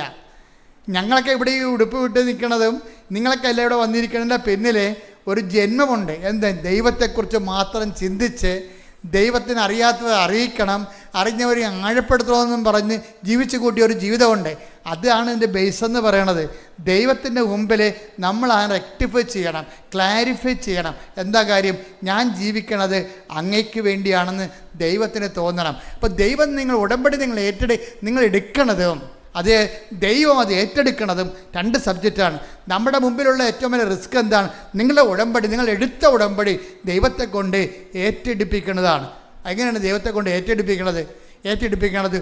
ഉടമ്പടി വിഷയങ്ങളെല്ലാം ചെയ്യണത് പക്കാ ദൈവവിശ്വാസത്തോടുകൂടിയാണോ? പക്കാ ദൈവസ്നേഹത്തോടു കൂടിയാണോ? ഉടമ്പടി കാലം കഴിഞ്ഞ് നിങ്ങൾ ദൈവത്തിൻ്റെ മുമ്പിൽ ദൈവ പൈതലിനെ പോലെ ജീവിക്കുമോ? ഇതെല്ലാം ദൈവം ഇങ്ങനെ ചോദിച്ചുകൊണ്ടേയിരിക്കും. ഉടമ്പടി കാലം കഴിഞ്ഞ് നിങ്ങളുടെ അവസ്ഥയെക്കുറിച്ചാണ് നിങ്ങളെപ്പോഴും അഡ്രസ്സ് ചെയ്യേണ്ടത്. ഉടമ്പടി കാലത്ത് ചിലപ്പോൾ നിങ്ങൾ ഇതെല്ലാം പാലിക്കുമായിരിക്കും. അത് അങ്ങനെ പാലിക്കുന്നതിന് കുഴപ്പമൊന്നുമില്ല. കേവല വിശ്വാസമുള്ളവർക്ക് എല്ലാം പാലിക്കാൻ പറ്റും. ഉടമ്പടിക്കാലം ആ 90 ദിവസം കഴിഞ്ഞ് ചില ആൾക്കാർ പുതുക്കും, ചില ആൾക്കാർ പുതുക്കത്തില്ല. ചില ആൾക്കാർ പുതുക്കിയില്ലെങ്കിലും പുതുക്കിയ പോലെ ജീവിക്കും. ചില ആൾക്കാർ പുതുക്കിയാലും പുതുക്കാത്ത പോലെ ജീവിക്കും. അവർ ഉടമ്പടി പുതുക്കും. ഇവിടെ വന്ന് അവിടെയും ക്ലാസ് കേട്ട് ഇവിടെയും ക്ലാസ് കേട്ട് ഇവിടെയും ഒപ്പം എടുത്ത് കൗൺസിലർ ചോദിക്കുമ്പോൾ യെസ് ഇടവകെ പ്രവർത്തിക്കുന്നുണ്ട്, യെസ് ഉപവസിക്കുന്നുണ്ട്, യെസ് അതുപോലെ തന്നെ പ്രാർത്ഥിക്കുന്നുണ്ട്, യെസ് എല്ലാത്തിനും തലകുരിക്കും. ഒരു കുന്തവും ചെയ്യത്തില്ലെന്നറിയാം. നിങ്ങൾ ഉടമ്പടി ലക്ഷ്യം ദൈവമായിരിക്കണം, ദൈവത്തോടുള്ള സ്നേഹമായിരിക്കണം നിങ്ങൾ ഉടമ്പടി ജീവിക്കാനുള്ള കാരണം. കഴിഞ്ഞ ദിവസങ്ങളിൽ ഒരു പട്ടാളക്കാരൻ വന്ന് ഉടമ്പടി എടുത്ത് എനിക്കത് ഇഷ്ടപ്പെട്ട സാക്ഷി കേട്ടോ. അതുകൊണ്ട് ഞാൻ ഇതൊക്കെ ഇതെടുത്ത് ആ പട്ടാളക്കാരൻ്റെ സാക്ഷി എടുക്കാൻ കാര്യം അതാണ്. അതായത് പട്ടാളക്കാരൻ്റെ പേര് ഷിബിൻ ആൻ്റണി. നിങ്ങൾ വയനാടുകാരാണ് പട്ടാളം. അതായത് ഈ ഇടുക്കിക്കാരനാണ് ഷിബിൻ ആൻ്റണി, ചെറുപ്പക്കാരനാണ്. അപ്പോൾ ഷിബിൻ ആൻ്റണിയുടെ ഉടമ്പടി കണ്ടൻറ്റിൽ ഭയങ്കര റിച്ച് കണ്ടൻറ്റാണ്. അതിൻ്റെ ഉള്ളടക്കങ്ങളെ ഭയങ്കര ധന്യമാണ്. എന്ന് വെച്ച് കഴിഞ്ഞാൽ എന്താ പ്രശ്നം വെച്ചാൽ ഷിബിൻ ആൻ്റണിയുടെ പ്രശ്നം നമുക്കറിയാം. നമുക്ക് ഷിബിൻ ആൻ്റണി പട്ടാളക്കാരനാണെങ്കിൽ 26 ലക്ഷം രൂപയുടെ കടമുണ്ട്. ആ കടം വീട് സ്ഥലത്തിനും വേണ്ടിയാണ് ബാങ്കിൽ വെച്ചിരിക്കുന്നത്. വീട് സ്ഥലമാണ് ബാങ്കിൽ വെച്ചിരിക്കുന്നത്. അപ്പോൾ ആ സ്ഥലം വെച്ചിരിക്കണമെന്നുണ്ടെങ്കിലും ആ സ്ഥലം ഇപ്പോൾ ജപ്തിയാകാൻ പോവുകയാണ്. വീടല്ല, സ്ഥലം ബാങ്കിൽ വെച്ച് എടുത്തിരിക്കണമെങ്കിലും ബാങ്കിൽ 26 ലക്ഷം രൂപ കടമായി. പക്ഷേ ബാങ്കുകാരൻ എങ്ങനെ ഇന്ന് ലോൺ കൊടുത്തെന്ന് നമുക്കറിയാൻ പാടില്ല. വീടുണ്ടായിക്കൊണ്ട് കൊടുത്താണ് നമുക്ക് കുറേ ചോദ്യങ്ങൾ ഇനി അതിൻ്റെ അകത്തുണ്ടെങ്കിലും എനിക്ക് മനസ്സിലായത് ഞാൻ പറയുകയാണ്. ഇങ്ങനെയൊക്കെ 26 ലക്ഷം രൂപ കടം വന്നത് എങ്ങനെയാണ്? ഇയാളുടെ അമ്മയ്ക്ക് 2 ഓപ്പറേഷൻ വന്ന് നമ്മുടെ ജീവിതത്തിൽ സംഭവിക്കാവുന്നതാണ്. നമ്മളിങ്ങനെ ഇങ്ങനെ ബാലൻസിൽ ജീവിക്കാൻ പോകും. ബാലൻസിൽ ജീവിച്ച് കടം വരാതിരിക്കാൻ വേണ്ടി കോമാളിത്തരങ്ങളൊന്നും കാണിക്കാതെ വെടിപ്പും മെനയുമായിട്ട് ജീവിച്ച് പോവുകയാണ്. എന്താണ്? കടം വരാതിരിക്കാൻ വേണ്ടി നമ്മൾ ജീവിക്കുകയാണ്. പക്ഷേ എന്നാലും നമുക്ക് കടം വരുന്നുണ്ടാവും. കാര്യം രോഗങ്ങളൊക്കെ വന്നു കഴിഞ്ഞാൽ നമ്മൾ എന്ത് ചെയ്യും? ഓപ്പറേഷനൊക്കെ വന്നാൽ നമ്മൾ എന്ത് ചെയ്യും? അപ്പോൾ നമ്മൾ ബാങ്കിൽ നിന്ന് ലോൺ എടുക്കേണ്ടി വരും നമുക്ക്. ഇപ്പോൾ ഈ പട്ടാളക്കാരന് അമ്മയ്ക്ക് 2 മേജർ ഓപ്പറേഷൻ വന്നപ്പോൾ തന്നെ നല്ല കടമായി. അതിൻ്റെ പലിശയപ്പോൾ 24 ലക്ഷം രൂപ കടമായി. 24 ലക്ഷം രൂപ കടമായെങ്കിലും വീട് അല്ല ആ പറമ്പ് ജപ്റ്റാകാൻ പോവുകയാണ്. പക്ഷെ ഒരു പ്രശ്നം എന്ന് വെച്ച് കഴിഞ്ഞാൽ അതൊക്കെ മുമ്പ് അത് വിറ്റ് മാറ്റിയ ഇയാൾ രക്ഷപ്പെടും. പക്ഷേ വിൽക്കാൻ പറ്റത്തില്ല. അതാണ് ആ മനുഷ്യൻ്റെ അവസ്ഥ. വിൽക്കാൻ പറ്റത്തില്ല. വിൽക്കാൻ പറ്റാത്ത എന്താണ്? ഈ ഷിബിൻ ആൻ്റണിയുടെ പറമ്പ് വിൽക്കാൻ പറ്റണില്ല. കാര്യം വഴിയില്ലാത്ത പറമ്പ് വിൽക്കാൻ പറ്റത്തില്ലല്ലോ. അപ്പം അങ്ങനെ ഒരു കുഴപ്പത്തിൽ ചാടിക്കും. ഈ ഷിബിൻ പറയണത്, ഞാൻ പട്ടാളത്തിൽ പോയതിന് എല്ലാ കൊല്ലം ലീവിന് വരുമ്പോഴൊക്കെ അടുത്ത പറമ്പുകാരൻ്റെ വീട്ടിൽ പോയിട്ട് പട്ടാങ്ങിയായിട്ട്, ഈ പട്ടാളക്കാരനാണെങ്കിൽ നീ ജീവിക്കണ്ടേ, അയാൾ പട്ടാങ്ങി ചേട്ടാ എനിക്കൊരു വഴി തരുമോ ചേട്ടാ, വഴി തന്നാൽ എൻ്റെ അമ്മയുടെ ഓപ്പറേഷൻ്റെ കടങ്ങളെല്ലാം പരിഹരിക്കും. അമ്മയുടെ ഓപ്പറേഷൻ്റെ കടമെല്ലാം പരിഹരിച്ചാൽ എനിക്കൊന്ന് തലയുയർത്തി നിൽക്കാൻ പറ്റും, എനിക്കൊരു ആ സ്ഥലം വിൽക്കാൻ പറ്റുമെന്ന് പറയും. അപ്പോൾ എത്രയോ വർഷം 10-16 വർഷമായി ഈ മനുഷ്യൻ്റെ വീട്ടിൽ പോണത്. വഴി ചോദിച്ച് അയാൾ കൊടുക്കത്തില്ല. പരസ്യം കയറി കടം മുട്ടയായി. കടം ജീവിക്കാൻ പറ്റാത്ത അവസ്ഥയായി. സമാധാനം ഇല്ല. അപ്പനിപ്പം ജീവിച്ചിരിപ്പുണ്ട്, അമ്മയും ജീവിച്ചിരിപ്പുണ്ട്, പക്ഷെ സമാധാനമില്ല. കിട്ടുന്ന ശമ്പളം കൊണ്ട് പലിശ പോലും അടക്കാൻ പറ്റാത്തത് കൊണ്ടാണല്ല ബാങ്കിലെ കടം ഇങ്ങനെ കയറിപ്പോയത്. വല്ലാത്ത രീതിയിൽ തകർന്നിരിക്കുകയാണ്. ജോലിയെ കൊണ്ടൊരു കാര്യമില്ല, ജീവിതമില്ല. ജോലിയുണ്ട്, ജീവിതമില്ല, അങ്ങനെയുള്ള അവസ്ഥയാണ്. അപ്പോഴാണ് ഈ മനുഷ്യൻ്റെ വീട്ടിൽ ആരോ, അതാണ് നിങ്ങൾ പറയണതേ, നിങ്ങൾ ഇന്ന് വരെ അച്ഛൻ്റെ ധ്യാനം കൂടാത്ത ആൾക്കാരുണ്ട്. ഇന്ന് വരെ ഇവിടുന്ന് ഉടമ്പടി എടുത്തു പോകും, ഒരിക്കൽ പോലും ഒരു യൂട്യൂബിൽ നിന്ന് ഷെയർ ചെയ്ത് കൊടുക്കത്തില്ല, സാക്ഷ്യം ഒന്ന് ഷെയർ ചെയ്ത് കൊടുക്കത്തില്ല, ഈ ചൊവ്വാഴ്ച ധ്യാനം ഒന്ന് കൂടത്തില്ല. ഒരു പരിപാടിയില്ല. വെറുതെ ആകപ്പാടെ അറിയാവുന്നത് തിരി തപ്പിയെടുത്ത് പോയി കത്തിക്കണ കാണാം. അതുതന്നെ എന്തൊരു കഷ്ടമാണെന്നറിയാമോ.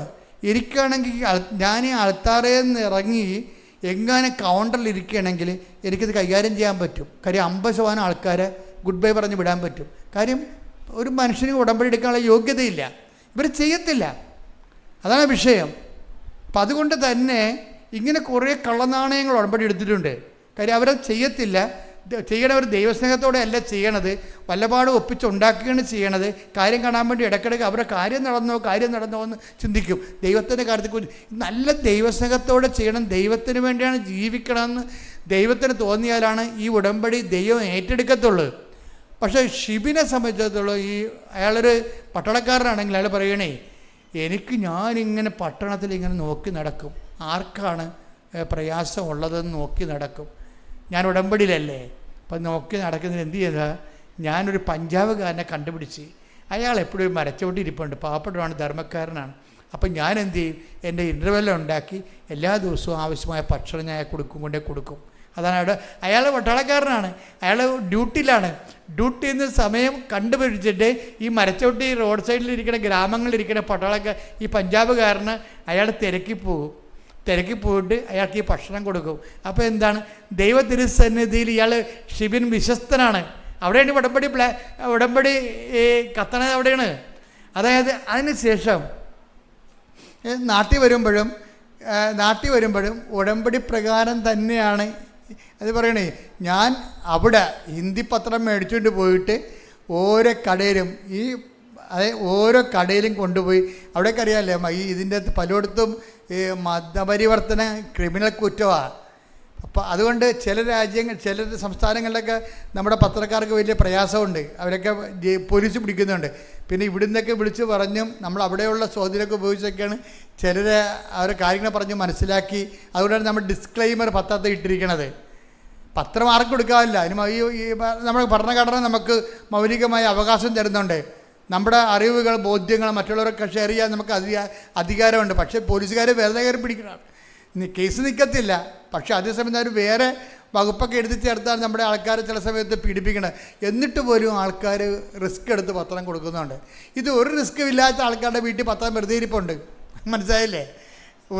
ഒരു റിസ്ക്കും ഇല്ല, ആർക്ക് വേണമെങ്കിലും കൊടുക്കാവുന്ന വീട്ടിലും പത്രം കൊണ്ട്. ഏറ്റവും വലിയ ഗതികേടെന്ന് പറയണത്, നിങ്ങൾ ഉടമ്പടി എടുത്തിട്ട് ഭാര്യനെ കൊണ്ട് പത്രം കൊടുപ്പിക്കുന്നതാണ് ഏറ്റവും വലിയ ഗതികേട്. മക്കൾ ഉടമ്പടി എടുക്കും, അമ്മയെ കൊണ്ട് ഭർത്താവ് പത്രം കൊടുപ്പിക്കും. ഇത് ഒരു വിഷയമാണ്. ഉടമ്പടി വ്യക്തിപരമായിട്ടുള്ള വിഷയമാണത്. നിങ്ങൾ വ്യക്തിപരമായിട്ടാണ് ഉടമ്പടി എടുത്തിരിക്കുന്നത് ദൈവമായിട്ട്. അപ്പോൾ ആ വർക്ക് നിങ്ങൾ ഇങ്ങനെ കൊട്ടേഷൻ കൊടുക്കരുത്. നിങ്ങൾ കൊട്ടേഷൻ കൊടുത്തു കഴിഞ്ഞാൽ എന്താ പറ്റുമെന്ന് വെച്ച് കഴിഞ്ഞാൽ ഉടമ്പടി വർക്കൗട്ട് ചെയ്യത്തില്ല. പിന്നെ നിങ്ങൾ കത്തോലിക്കന്നെ കുമ്പസാരിക്കാൻ പറയണം, ദൈവത്തിനെ പറ്റിച്ചിട്ടുണ്ടെന്ന് പറയണം നിങ്ങളെ. കാര്യം എന്താ കഴിഞ്ഞാൽ ഉടമ്പടി നിങ്ങൾ ചെയ്തോളാമെന്നാണ് ഇവിടെ ഉടമ്പടി പ്രഖ്യാപനം നടത്തിയിരിക്കുന്നത്. അല്ലാതെ വൈഫിനെ കൊണ്ടാ മക്കളെ കൊണ്ടാ പത്രം കൊടുപ്പിക്കാമെന്നല്ല. അപ്പം അതുകൊണ്ടാണ് നീ അച്ഛന്മാർ വന്ന് ഉടമ്പടി എടുക്കുമ്പോൾ ഞാൻ അച്ഛന്മാരോട് പറയും, അച്ഛന്മാർ കാര്യങ്ങൾ അറിഞ്ഞുകൊണ്ടാണ് വന്നിരിക്കുന്നത്. നിങ്ങൾ വിഷയം ഉണ്ടെന്നൊക്കെ എനിക്കറിയാം, പക്ഷെ അതല്ല, നിങ്ങൾ ഉടമ്പടി പാലിക്കാൻ കറക്റ്റാണോ നിങ്ങൾ ഈ പത്രം വൃത്തിയായിട്ട് കൊണ്ടേ കൊടുക്കുമോ എന്ന് ഞാൻ ചോദിക്കും. കൊടുക്കാൻ ഉദ്ദേശിക്കുന്നില്ലെങ്കിൽ അച്ഛൻ എടുക്കരുത്, അച്ഛൻ പ്രാർത്ഥിച്ചിട്ട് പോയിക്കളാൻ പറയും. അപ്പം അച്ഛന്മാരുടെ വരെ ഞാൻ ഇങ്ങനെ പെരുമാറണത്. അപ്പം നിങ്ങളോടൊക്കെ ഉള്ള അവസ്ഥ എന്തായിരിക്കും? അപ്പം അതുകൊണ്ട് എപ്പോഴും നമ്മൾ ശ്രദ്ധിക്കേണ്ടത്, നിങ്ങൾ കൃത്യമായിട്ട് സംഭവം കാര്യം ഇതിൻ്റെ 50 പോയിൻ്റ് സുവിശേഷ കൈമാറ്റത്തിനാണ്, 30 പോയിൻ്റ് ഉപവിപ്രവർത്തനങ്ങൾക്കാണ്, 20 പോയിൻ്റാണ് പ്രത്യക്ഷീകരണ പ്രാർത്ഥനയ്ക്കുള്ളത്. നിങ്ങൾ ആ 30 എന്താണ് അങ്ങനെ അപ്പം നിങ്ങൾ എന്നോട് ചോദിക്കും, എന്തുകൊണ്ട് അച്ഛൻ എന്ത് കണക്കനുസരിച്ചാണ് ഇത് പറയണമെന്ന്? ഇത് പറയണമെന്ന് പറയുന്നത് 5:19 അനുസരിച്ചുകൊണ്ടാണ്. അച്ഛാ ഒന്ന് വായിച്ചാ മത്തായി 5:19 ശ്രദ്ധിക്കട്ടെ. ഹല്ലേലൂയ ഹല്ലേലൂയ ഹല്ലേലൂയ ഹല്ലേലൂയ യേശുവേ നന്ദി, യേശുവേ സ്തുതി. Hallelujah hallelujah hallelujah hallelujah hallelujah hallelujah യേശുവേ ആരാധന ആരാധന ആരാധന ആരാധന ആരാധന. മത്തായി 5:19 ഈ പ്രമാണങ്ങളിൽ ഈ വചനങ്ങളിൽ ഏറ്റവും നിസ്സാരമായ ഒന്ന് ലംഘിക്കുകയോ ലംഘിക്കുവാൻ മറ്റുള്ളവരെ പഠിപ്പിക്കുകയോ ചെയ്യുന്നവൻ സ്വർഗരാജ്യത്തിൽ ചെറിയവനെന്ന് വിളിക്കപ്പെടും. എന്നാൽ അതനുസരിക്കുകയും പഠിപ്പിക്കുകയും ചെയ്യുന്നവൻ സ്വർഗരാജ്യത്തിൽ വലിയവനെന്ന് വിളിക്കപ്പെടും. അപ്പൊ സ്വർഗരാജ്യത്തിൽ വലിയവനെന്ന് വിളിക്കപ്പെടും എന്ന് പറയുമ്പോൾ അവൻ്റെ കൃപ ആർജിക്കുന്ന അനുസരിച്ചാണ് ദൈവരാജ്യത്തിലെ വലിപ്പച്ചെറുപ്പം വരണത്. അപ്പോൾ അതെങ്ങനെയാണ്? ഈ വചനം പാലിക്കാൻ മറ്റുള്ളവരെ പഠിപ്പിക്കുകയും ചെയ്യണം. അല്ലാതെ നിങ്ങൾ ഉടമ്പടി എടുത്തിട്ട് ഭാര്യനെ കൊണ്ട് പഠിപ്പിച്ചിട്ട് കാര്യമില്ല. അത് വളരെ സീരിയസ് വിഷയമാണത്. അപ്പോൾ അത് അങ്ങനെ ആവതില്ലാത്തവർ ഈ പണിക്ക് നിൽക്കരുത്. കാര്യം ഇത് വളരെ സീരിയസ് വിഷയമാണ്. ഇപ്പം നിങ്ങൾ തന്ത്രപൂർവ്വം ദൈവത്തിൻ്റെ കണ്ണിൽ പൊടിയിട്ടിട്ട് ദൈവത്തിൻ്റെ അടുത്ത് ശാസ്ത്രീയ വർത്തമാനം പറയാമെന്നാണ് വിചാരിക്കണത്. അങ്ങനെയല്ല ഇത് വ്യക്തി കർത്താവിനെ അറിയുക, അറിയാത്തവരെ അറിയിക്കുക നമ്മുടെ ഉത്തരവാദിത്വമാണത്. അത് ദൈവസേവകത്തോടെ ചെയ്യണം. ഇവിടെ എന്തുകൊണ്ടാണ് ഉടമ്പടിയിൽ എല്ലാവരും സാക്ഷ്യം പറയണത്? ഇത് പാലിക്കുന്ന ആൾക്കാർക്കൊരു പ്രശ്നവുമില്ല. അതുപോലെ തന്നെ ഇതിൻ്റെ കാരുണ്യ പ്രവൃത്തി എന്താണ്? ഞാൻ കഴിഞ്ഞ ധ്യാനത്തിൽ ഇത് പറഞ്ഞു. അത് കാരുണ്യ പ്രവൃത്തിയുടെ കാര്യം 25:34 എടുത്ത് മത്തായിയുടെ സുവിശേഷം ശ്രദ്ധിക്കട്ടെ. ഹല്ലേലൂയ. മത്തായി 25:34. എന്റെ പിതാവിനാൽ അനുഗ്രഹിക്കപ്പെട്ടവരെ വരുവിൻ. ലോകസ്ഥാപനം മുതൽ നിങ്ങൾക്കായി സജ്ജമാക്കിയിരിക്കുന്ന രാജ്യം അവകാശപ്പെടുത്തുവിൻ. അപ്പൊ എനിക്ക് എന്തുകൊണ്ടെന്നാൽ എനിക്ക് വിശന്നു, നിങ്ങൾ എനിക്ക് ഭക്ഷണം തന്നു, എനിക്ക് ദാഹിച്ചു, നിങ്ങൾ എനിക്ക് കുടിക്കാൻ തന്നു, ഞാൻ നഗ്നനായി നിങ്ങൾ എന്നെ ഉടുപ്പിച്ചു. അതിനാൽ ആണ് എൻ്റെ പിതാവിനാൽ അനുഗ്രഹിക്കപ്പെട്ടവരെ വരും. ഇപ്പം കാരുണ്യപ്രവൃത്തി ചെയ്തുകൊണ്ട് എന്താണ്? എൻ്റെ പിതാവിന് അനുഗ്രഹിക്കപ്പെട്ട വരുവിൻ, ലോകാരംഭം ഒരിക്കലും രാജ്യം കൈവശമാക്കാൻ പറഞ്ഞിട്ടുണ്ട്. അത് വലുതാണോ ചെറുതാണോ എന്നുള്ളത് വേറെ വിഷയമാണ്. അത് കൃത്യമായിട്ടും വലിയ ദൈവാനുഭവത്തിലേക്ക് നിത്യതയുടെ ഉന്നത കൃപകളിലേക്ക് ക്ഷണിക്കപ്പെടുന്നത് ഉപപ്രവർത്തനമല്ല, അത് സുവിശേഷ പ്രവർത്തനമാണ്. അതുകൊണ്ടാണ് ഞാൻ പറഞ്ഞത് 50 മാർക്ക് പത്ര കൈമാറ്റത്തിനാണ്. പത്രത്തിലൂടെ എന്താ ഉള്ളത്? അനുഭവ സാക്ഷ്യങ്ങളാണ്. ആരുടെ അനുഭവങ്ങൾ? ക്രിസ്തുവിനെ വചനം നടപ്പിൽ വരുത്തിക്കൊണ്ട് അവൻ പറയണ പോലെ ചെയ്ത് അനുഭവം പ്രാപിച്ചവരുടെ അനുഭവ സാക്ഷ്യമാണ് പത്രത്തിലുള്ളത്. 100 ഉണ്ട്. കാണുമ്പോൾ തന്നെ അത് ആൾക്കാർ മനസ്സിലാക്കി എൻ്റെ പ്രശ്നമുള്ള സാക്ഷ്യം വായിച്ചു കഴിയുമ്പോൾ അവൻ കർത്താവിനെ തിരക്കി വരും. അറിയാത്തത് അറിയിക്കാൻ പറ്റും, അറിഞ്ഞവരെ ആഴപ്പെടുത്താൻ പറ്റും. ഉപപ്രവർത്തനങ്ങൾക്ക് 30 മാർക്കാണ്. പിന്നെ എന്ത് പ്രാർത്ഥന? പിന്നെ 20 പോയിൻ്റാണ് ഉള്ളത് പ്രാർത്ഥനയ്ക്കുള്ളത്. നിങ്ങൾ എന്താ ചെയ്യണമെന്ന് വെച്ച് കഴിഞ്ഞാൽ ഇതൊന്നും ചെയ്യത്തില്ല, പ്രാർത്ഥന മാത്രം കൊണ്ടുകൊണ്ടിരിക്കും. അത് പ്രാർത്ഥിക്കണമാണ്. നിങ്ങൾക്കറിയാൻ പറഞ്ഞിട്ടാണ് ഞാൻ വിശ്വാസ പ്രമാണം എഴുതിയിരിക്കണം. അതിൻ്റെ അകത്ത് വിശ്വാസ പ്രമാണം എല്ലാവർക്കും അറിയാം, സ്വർഗസ്ഥരാപിത എല്ലാവർക്കും അറിയാം, നന്മ അറിഞ്ഞ പറയും എല്ലാവർക്കും അറിയാം, ജപമാല എല്ലാവർക്കും അറിയാം ശരിക്കും. പക്ഷെ അതിൻ്റെ എല്ലാം ചെല്ലിയാലും നമുക്ക് വരുന്നത് എന്താണ്? അതെല്ലാം ചെല്ലണം. എന്താണ്?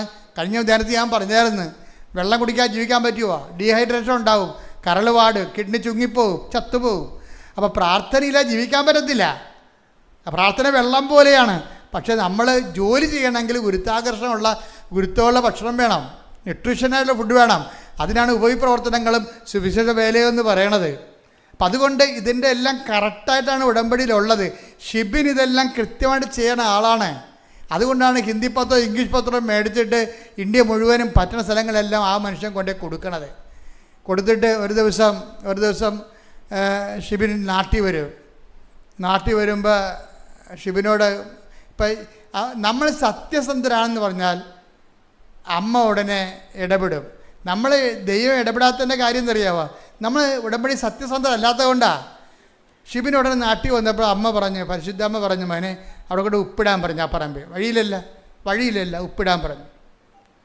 അവൻ അവിടെ കൊണ്ട് വിശ്വാസപ്രമാണം ചൊല്ലി ആ വഴിയില്ലാത്ത സ്ഥലത്ത് കൊണ്ടുപോയി ഉപ്പിട്ട് വെച്ച് പിറ്റേ ദിവസം 20 കൊല്ലമായി ആ വീട്ടിൽ കയറി ഇറങ്ങണത്. ആ മനുഷ്യനോട് ഇന്നവൻ, ചേട്ടാ ഇത്തിരി വഴി കിട്ടാൻ വല്ല മാർഗ്ഗമുണ്ടോ? ഞാനിത് 20ാമത്തെ കൊല്ലമാണ് വരണത്. അപ്പോൾ ഉടനെ ചേട്ടൻ പറഞ്ഞ്, ഞാൻ പണി ചെയ്യാം, നിനക്ക് വഴി തരാം. പക്ഷേ അതെങ്ങനെ തരും? സൈഡിൽ കൂടി തരാം. അത് തോടാണത്, അതിന് നികർത്തിയെടുത്തോളാൻ പറഞ്ഞു. അപ്പോൾ വഴി കിട്ടുമെന്നായി. പക്ഷേ എന്താണ്? നികർത്തിയെടുക്കുക. അപ്പം നികർത്തിയെടുക്കുമ്പോൾ എത്രയാവും? 26 ലക്ഷം രൂപയാവും. തോട് നികർത്തണ്ടേ? അപ്പോൾ 26 ലക്ഷം രൂപ കടമുണ്ട്. പറമ്പ് വിറ്റത്തിൽ 15 കൂടെ കിട്ടുമായിരിക്കും. പക്ഷേ എന്നാലും അത് വലിയ പാടാണ്, ഒന്നും മിച്ചമുണ്ടാകത്തില്ല കയ്യിൽ. അപ്പോൾ ഉടനെ എന്നാലും നാളെ അത് നികർത്താവുന്ന രീതിയിൽ തന്നെ ഇവൻ തീരുമാനിച്ചു. അപ്പം നികർത്തൽ എവിടെ തൊട്ട് എവിടം വരെയാണ് നികർത്തേണ്ടതെന്ന് കാണിക്കാൻ വേണ്ടി പിറ്റേ ദിവസം ഈ ലാൻഡ് ഓണർ വരും. ലാൻഡ് ഓണർ വരുമ്പോൾ ലാൻഡ് ഓണർ നികർത്തന സ്ഥലത്ത് വന്ന് നിന്നേച്ചും തിരിഞ്ഞു നടന്ന് പോകും. അപ്പോൾ ഷിബിം ഈ പട്ടാളക്കാരൻ വിളിക്കും, ചേട്ടാ ഇവിടെ അല്ലേ ഇന്നലെ വഴി തരാമെന്ന് പറഞ്ഞത്, ഇനി ഇയാൾ ഇതിൻ്റെ അകത്ത് ഐഡിയ നിന്ന് മാറിയാന്ന് അറിയാൻ വേണ്ടി പുള്ളി ആശങ്കയോടെ വിളിക്കും, ചേട്ടാ ഇവിടെയാണല്ലോ പറഞ്ഞത് എന്ന് പറഞ്ഞ് വെച്ചും ഈ ഈ ലാൻഡ് ഓണർ ജോലി ആ പറമ്പിൻ്റെ ഉടമസ്ഥൻ അറിയാതെ ഇവൻ ഉപ്പിട്ട സ്ഥലത്ത് പോയി നിൽക്കും. എന്നിട്ട് പറയും, നിനക്ക് ഇവിടുന്ന് വഴി തരാമെന്ന് പറയും. ഇതാണ് കൃപാസനം മാതാവെന്ന് പറയണത്. ഷിബിൻ എവിടെയാണ് കൊണ്ട് ഉപ്പിട്ടത് അവിടെ കൊണ്ടുവന്ന് മാതാവ് ഈ ലാൻഡ് ഓണറിനെ കൊണ്ട് നിർത്തിയിട്ട് അവിടുന്ന് വഴി അളന്ന് കൊടുക്കും. ഇപ്പോൾ അതൊക്കെ മനസ്സിലായില്ലേ? 20 കൊല്ലമായി നടക്കുന്നത്. ഇത് നോട്ട് ബൈ മെറിറ്റായി വർക്ക് ചെയ്യണത്. ഇവൻ ഉടമ്പടി സത്യസന്ധനാണ്. അവൻ്റെ ഉടമ്പടി അമ്മ ഏറ്റെടുത്തിരിക്കുകയാണ്. ഉടമ്പടി എടുത്തിട്ട് കാര്യമില്ല, അമ്മ അത് ഏറ്റെടുക്കണം. അമ്മയ്ക്ക് തോന്നണം നിങ്ങൾ ചെയ്തിരിക്കുന്ന കാര്യങ്ങൾ ദൈവത്തിന് വേണ്ടിയാണ്, സത്യസന്ധമാണെന്ന്. അങ്ങനെ ഒരു നിമിഷം ദൈവത്തെ കൊണ്ട് തോന്നിപ്പിക്കാൻ ഇടയായ പിന്നെ നിങ്ങൾക്ക് തിരിഞ്ഞു നോക്കേണ്ടി വരത്തില്ല. ശ്രുതിക്കട്ടെ ഹല്ലേലൂയ.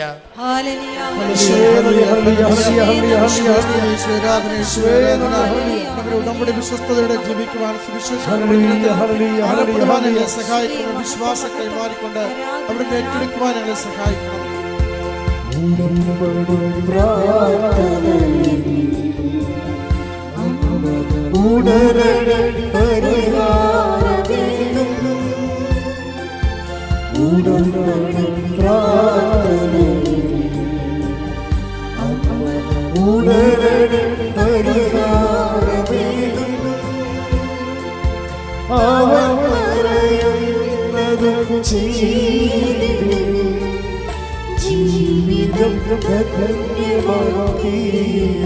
പരിശുദ്ധ പരമ ദിവ്യകാരുണ്യത്തിന്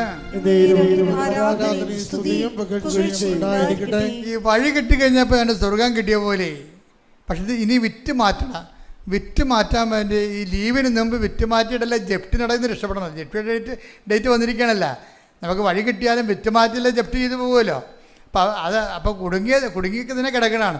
അങ്ങനെ ജിബിൻ രണ്ടാമത് ഇത് പുതുക്കാൻ വേണ്ടി വന്നപ്പോൾ എന്നെ വന്ന് കണ്ട്. അപ്പോൾ ഞാൻ ജിബിൻ്റെ ഈ കേസ്, എനിക്ക് ഈ കേസ് കൊണ്ടൊന്നും അറിയത്തില്ലല്ലോ. ഞാൻ കിട്ടിയ പേപ്പർ അങ്ങനെ എന്നെ കൊണ്ട് അമ്മയെടുത്ത് വെച്ചു. അത് 6 പേപ്പർ ഒരുമിച്ചാണ് വെക്കണത്. നിങ്ങൾ ഓർക്ക് എൻ്റെ പേപ്പർ അടിയിലായിപ്പോയി. അപ്പോൾ ആദ്യം വന്ന് നിൽക്കും, എന്തിനാണ് എൻ്റെ പേപ്പർ മുകളിലിരിക്കാൻ വേണ്ടി. അങ്ങനെയൊന്നും വേണ്ട. അമ്മ ഇത് പേപ്പർ കണ്ടു, അത്രയേ ഉള്ളൂ. ഈ പേപ്പർ വെച്ചപ്പോൾ തന്നെ ജിബിൻ്റെ കാര്യത്തിൽ തീരുമാനമായി. അമ്മ പറഞ്ഞ്, ഞാൻ അവൻ്റെ അടുത്ത് വന്നപ്പോൾ പറഞ്ഞ് 6 എന്ന് അമ്മ പറയുന്നുണ്ടെന്ന് പറഞ്ഞു. 6. അപ്പോൾ അതിൻ്റെ അകത്ത് മെസ്സേജായാണത്. അതിന് മെസ്സേജുണ്ട്. അതാണ് നമ്മൾ സത്യസന്ധരാണെങ്കിൽ ദൈവം പ്രസൻസ് ഉണ്ടാവും. നമുക്ക് ദൈവത്തെ കാണുന്നില്ല, പ്രസൻസ് ഇല്ലെന്ന് പറഞ്ഞാൽ എന്താണെന്ന് അറിയാമോ? നിങ്ങളെ ഉടമ്പടി സത്യസന്ധരാണെങ്കിൽ ഉടമ്പടിയുടെ ഉള്ളതാണ് ഈ മഴവില്ലും സുഗന്ധാഭിഷേകവും അതുപോലെ തന്നെ പേരും ദർശനവും സ്വപ്നവും. ഉടമ്പടിയെല്ലാം വൃത്തിയാണെങ്കിൽ പ്രസൻസ് വരും. എന്താണ്? I will come with you wherever you go. നീ എവിടെ പോയാലും ഞാൻ നിൻ്റെ കൂടെ വരും. പ്രസൻസാണത്. അത് വാഗ്ദാനത്തിലുള്ളതാണ്. അപ്പം അമ്മയുടെ ഇത് വെച്ചപ്പോൾ തന്നെ അമ്മ പറഞ്ഞു 6 എന്ന് പറയാൻ പറഞ്ഞു. ഞാൻ ഷിബിനോട് പറഞ്ഞു 6 എന്ന് പറയുന്നുണ്ട്. അപ്പോൾ ഷിബിൻ എന്നോട് ചോദിച്ച് ഡേറ്റ് ആണോ അക്ഷരമാണോ? അപ്പം ഞാൻ അറിയത്തില്ല, വെയിറ്റ് എന്ന് പറഞ്ഞു. വെയിറ്റ് എന്ന് വെച്ചതിൻ്റെ അർത്ഥം എന്താണ്? വെയിറ്റ് ഇൻ കവനൻ്റ് എന്നതിൻ്റെ അർത്ഥം നീ ഉടമ്പടിയിൽ ജാഗ്രതയോടെ വെയിറ്റ് ചെയ്യുക, സമയമാകുമ്പോൾ അമ്മ അറിയിക്കുമെന്ന് പറഞ്ഞു. അപ്പോൾ ഒരു 6 കഴിഞ്ഞ് പോയി, പിന്നെ ഒരു 16 കഴിഞ്ഞ് പോയി, 26 കഴിഞ്ഞ് പോയി, ഇപ്പം കിട്ടും എല്ലാം 6 ഉണ്ടല്ലോ എന്ന് നിൽക്കണം. ആരും വന്നില്ല. പക്ഷേ ഒരു 6-ാം തീയതി 6 മാസം കഴിഞ്ഞ് 6-ാം മാസമായപ്പോൾ ആൾ വന്നു, സ്ഥലമെടുത്തതിന് ശേഷം ഒപ്പിട്ടപ്പോഴാണ് മനസ്സിലാകണത് അയാളുടെ പേര് 6-ലാണ് തുടങ്ങണത്. ആ ഒപ്പിട്ടതിൻ്റെ ആളിൻ്റെ പേരും 6-ആണ്, വന്നിരിക്കണതും 6-ാം മാസമാണ്. എന്ന് വെച്ച് കഴിഞ്ഞാൽ ഈ പേരിൻ്റെ കാര്യമാണ്. അതായത് ദൈവം നമുക്ക് അടയാളം തരുന്നതിൻ്റെ ഉദ്ദേശം എന്ന് വെച്ച് കഴിഞ്ഞാൽ അത് ദൈവമാണ് ഇതിനകത്ത് ഇടപെട്ടിരിക്കണമെന്നുള്ളത് നമ്മളെ ബോധ്യപ്പെടുത്താൻ വേണ്ടിയാണ് അടയാളം തരണത്. അല്ല നിങ്ങളെ സന്തോഷിപ്പിക്കാനല്ല. അത് ചിലപ്പോൾ ഉണ്ടാകാം. പക്ഷേ ദൈവമാണ് ഇതിൻ്റെ അകത്ത് ഇടപെട്ടിരിക്കണത്, വേറെ ആരുമല്ല. ഇത് നോട്ട് ബൈ മെറിറ്റിലാണ് വർക്ക് ചെയ്തിരിക്കണത്. പക്ഷേ ഇവിടെ പ്രശ്നം, ഷിബിൻ്റെ റിസ്ക് എന്താ? ദൈവത്തെ ഒരിക്കലും അനുഭവിച്ച് കഴിഞ്ഞാൽ പിന്നെ ഒരു പ്രശ്നം വെച്ച് വേണ്ടത്, നമ്മുടെ മുമ്പിലുള്ള റിസ്ക് എന്ന് പറയുന്നത് ആ അരൂപി നമ്മൾ തുടരും. അതുകൊണ്ട് അത് നിങ്ങൾ ഉറപ്പ് വരുത്തണം. ഇന്ന് നിങ്ങളുടെ ജീവിതത്തിൽ അനുഭവം നടക്കും. ഇന്ന് ഞാനിപ്പം എൻ്റെ മാതാവ് പ്രത്യക്ഷപ്പെട്ട 2004 എന്നാണ് മാതാവ് പ്രത്യക്ഷപ്പെട്ടത്. അപ്പം ഞാൻ എവിടെയാണ് നിന്നത്? അവിടെ തന്നെയാണ് ഇപ്പോഴും ഞാൻ നിൽക്കുന്നത്. ആ കർത്താവിൻ്റെ ദിവ്യകാരുണ്യം ഇപ്പോഴും ഇവിടെ ഇരിപ്പുണ്ട്. അമ്മയുടെ സാന്നിധ്യം ഇവിടെ ഉണ്ട്. ഇവിടെ നിന്ന് ഞാൻ പറയുകയാണ്, നിങ്ങൾ ഉടമ്പടിയിൽ ഇന്ന്, ഉടമ്പടിക്ക് ശേഷവും നിങ്ങളുടെ കാലാവധിക്ക് ശേഷവും നിങ്ങൾ ഉടമ്പടി തന്നെ ദൈവത്തിൻ്റെ സ്നേഹത്തെ പ്രതി സാക്ഷിയായിട്ട് ജീവിക്കും. ദൈവത്തിന് പ്രയോജനമുള്ളൊരു ജന്മമായിട്ട് ദൈവത്തിൻ്റെ സുവിശേഷ സാക്ഷിയായി ഞാൻ ജീവിക്കുമെന്ന് ദൈവത്തിൻ്റെ വാക്ക് വൃത്തിയായിട്ട് കൊടുത്തു കഴിഞ്ഞാൽ ഇന്ന് നിങ്ങൾക്ക് അടയാളം കിട്ടും. ശ്രദ്ധിക്കട്ടെ. ഹല്ലേലൂയ.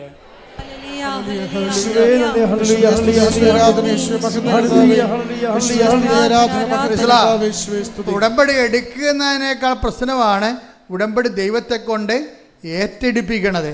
ഏറ്റെടുപ്പിക്കാനുള്ളൊരു മാർഗം ഇതാണ് ഇപ്പോൾ പറയണത്. എന്താ കാര്യം? നിങ്ങൾ ഉടമ്പടി ജീവിക്കുമെന്ന് ദൈവത്തിനൊരു വൃത്തിയുള്ള വാക്ക് കൊടുക്കണം. ഉടമ്പടിക്കാലം കഴിഞ്ഞാലും ഞാൻ വിശുദ്ധിയോടും സുവിശേഷ സാക്ഷിയായിട്ട് ജീവിക്കും. അത് സത്യസന്ധമാണെങ്കിൽ ഇന്ന് അടയാളം നടക്കും. കാര്യം ഉടമ്പടി കർത്താവിൻ്റെ വാക്ക് കർത്താവ് ആ വാക്കിൽ നിന്ന് മാറ്റത്തില്ല. കാര്യം എന്താ വെച്ചാൽ, നിങ്ങൾ അവിശ്വസ്തരായിരുന്നാൽ പോലും ഞാൻ വിശ്വസ്തനാകുമെന്ന് പറയുമ്പോഴേ ആ വിശ്വസ്തത നമുക്ക് അനുഭവവേദ്യമാകണം. അനുഭവവേദ്യമാകണത് വേറെ ഒരു വിഷയമായതുകൊണ്ടാണ് ഞാൻ ഇങ്ങനെ നിങ്ങളോട് പറഞ്ഞത്. കാര്യം എന്താണ്? നിങ്ങൾ ചെയ്യുന്ന കാര്യം ദൈവത്തെ കൊണ്ട് ഏറ്റെടുപ്പിക്കാൻ എന്ത് ചെയ്യണം? ഞാൻ എക്കാലവും ദൈവത്തിന് 90 ദിവസമല്ല പ്രായം, അവൻ നിത്യത വരെ. അപ്പം നിങ്ങൾ എൻ്റെ കർത്താവ് നീ എന്നെ സഹായിക്കണം. എനിക്ക് ജീവിതകാലം മുഴുവൻ ഉടമ്പടി ജീവിക്കാൻ ആഗ്രഹമുണ്ട്. അതിനിവിടെ ആലപ്പുഴ വരണമെന്ന് നിർബന്ധമുണ്ടോ? ഒരു നിർബന്ധവുമില്ല. ജീവിതകാലം മുഴുവൻ ആലപ്പുഴ വരണമെന്ന, പേപ്പർ വാങ്ങിക്കണമെന്ന, ക്യൂ നിൽക്കണമെന്ന ഒന്നും നിർബന്ധമില്ല. നിങ്ങൾ ദൈവത്തിന് എന്താ പറയേണ്ടത്? ഞങ്ങൾ ആലപ്പുഴയായാലും അയർലൻഡിലായാലും ഞങ്ങൾ ദൈവതിരുസന്നിധിയിൽ വിശുദ്ധിയോടെ സുവിശേഷത്തിൻ്റെ സാക്ഷിയായിട്ട് ഉടമ്പടി ഇതുപോലെ തുടർന്ന് ജീവിക്കും. ശ്രദ്ധിക്കട്ടെ. ഹല്ലേലൂയ.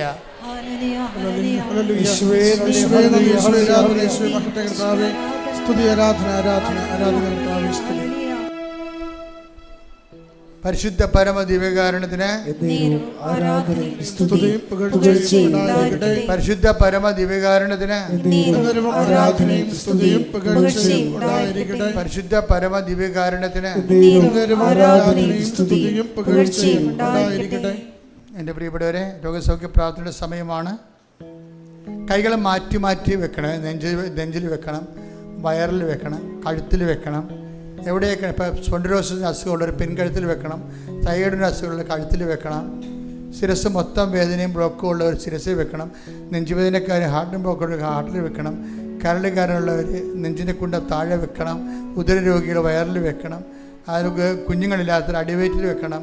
അതുപോലെ എവിടെയാണ് രോഗം അവിടെയാണ് കൈവച്ച് മാറ്റി മാറ്റി വെക്കേണ്ടത്. അത് മാതാവിൻ്റെ മധ്യസ്ഥയിലാണ് ഞാൻ വെക്കുന്നത്. ഈശോൻ്റെ നാമത്തിലാണെന്ന് ഓർത്താൽ മതി. എന്ന് പറഞ്ഞ് ഞാൻ കൈകൾ എൻ്റെ ശരീരത്തിൽ വെക്കുന്നു. അതെൻ്റെ അമ്മയുടെ മധ്യസ്ഥയിലാണ്, അതെൻ്റെ ഈശോൻ്റെ നാമത്തിലാണ്.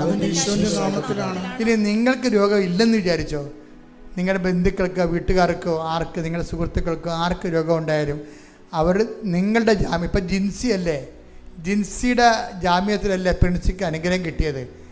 അപ്പം തീർച്ചയായിട്ടും അത് ട്രാൻസ്ഫറബിളാണ്. നിങ്ങളുടെ വിശ്വാസത്തിൽ നിങ്ങൾക്ക് വിശ്വാസം ഇല്ലാത്തവർക്ക് വേണ്ടി പ്രാർത്ഥിക്കാം. അവരെ കർത്താവ് നിങ്ങളുടെ അടിസ്ഥാനത്തിൽ വീണ്ടെടുക്കും. ശ്രദ്ധിക്കട്ടെ. ഹല്ലേലൂയ.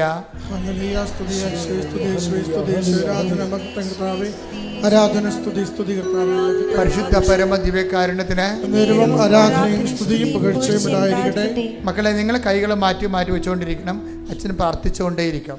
ഞാൻ ജനറലായിട്ട് പ്രാർത്ഥിച്ചുകൊണ്ടിരിക്കും. ചിലപ്പോൾ ഓരോ വിഷയങ്ങൾ പറഞ്ഞ് പ്രാർത്ഥിക്കും.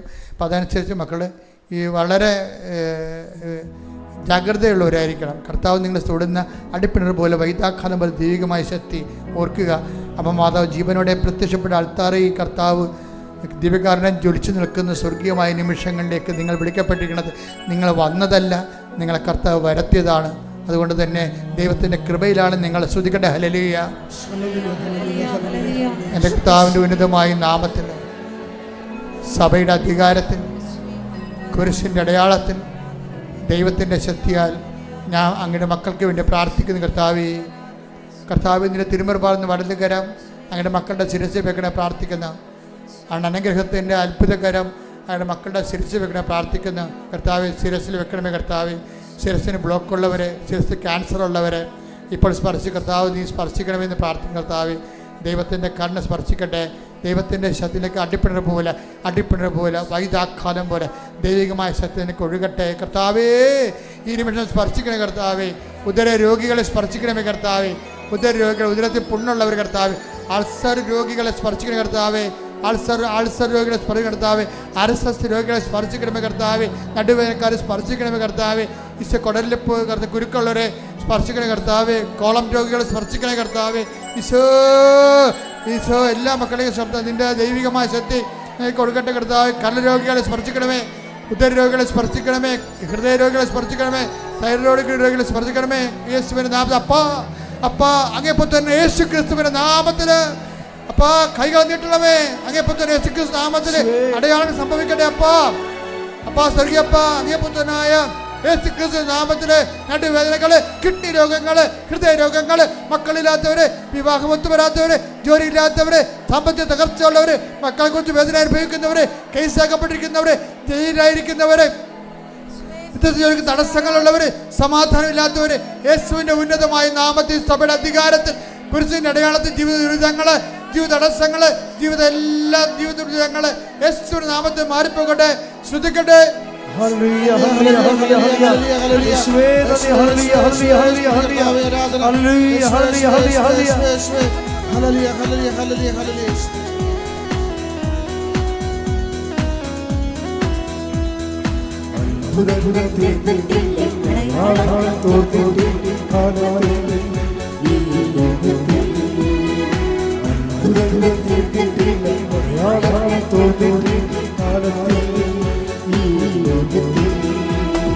ദൈവശക്തി കുറഞ്ഞിട്ടില്ല, ദൈവത്തിൽ കൈതാങ്ങില്ല ലോകത്തിൽ.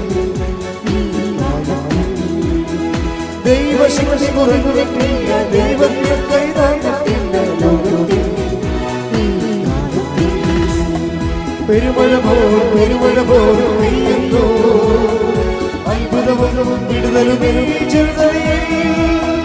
പെരുമഴ പോൽ പെയ്യുന്നു, അത്ഭുതവും വിടുതലും ചെറുതറിയിൽ.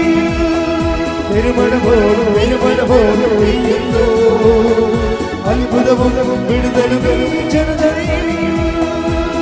പരിശുദ്ധ പരമദിവ്യകാരുണ്യത്തിന് എൻ്റെ മക്കളെ ജോലിയില്ലാത്തവരെ, ജോലി നഷ്ടപ്പെട്ടവരെ, ഏജ് ഓവറാകാൻ പോകുന്നവരെ, വിവാഹത്തിന് ഏജ് ഓവറായിരിക്കുന്നവരുണ്ട്, 39, 40, 45 വയസ്സൊക്കെയുള്ളവരുണ്ട്. അവരിവിടെ വിവാഹത്തിന് വേണ്ടി ഉടമ്പടി എടുത്തിട്ടുണ്ട്. അവരെല്ലാം ഈ പാനൽത്താരയിൽ ഓർക്കുന്ന കുടുംബത്തിലെ സാമ്പത്തിക ബാധ്യതകൾ വന്നിട്ടുള്ളവരെ, വസ്തു വിൽക്കപ്പെടാത്തവർ, വസ്തുവുമില്ല, വീടുമില്ല, സ്ഥലവുമില്ലാത്തവർ, പോയി രക്ഷപ്പെടാൻ വേണ്ടി മക്കളുമില്ലാത്തവരുണ്ട്.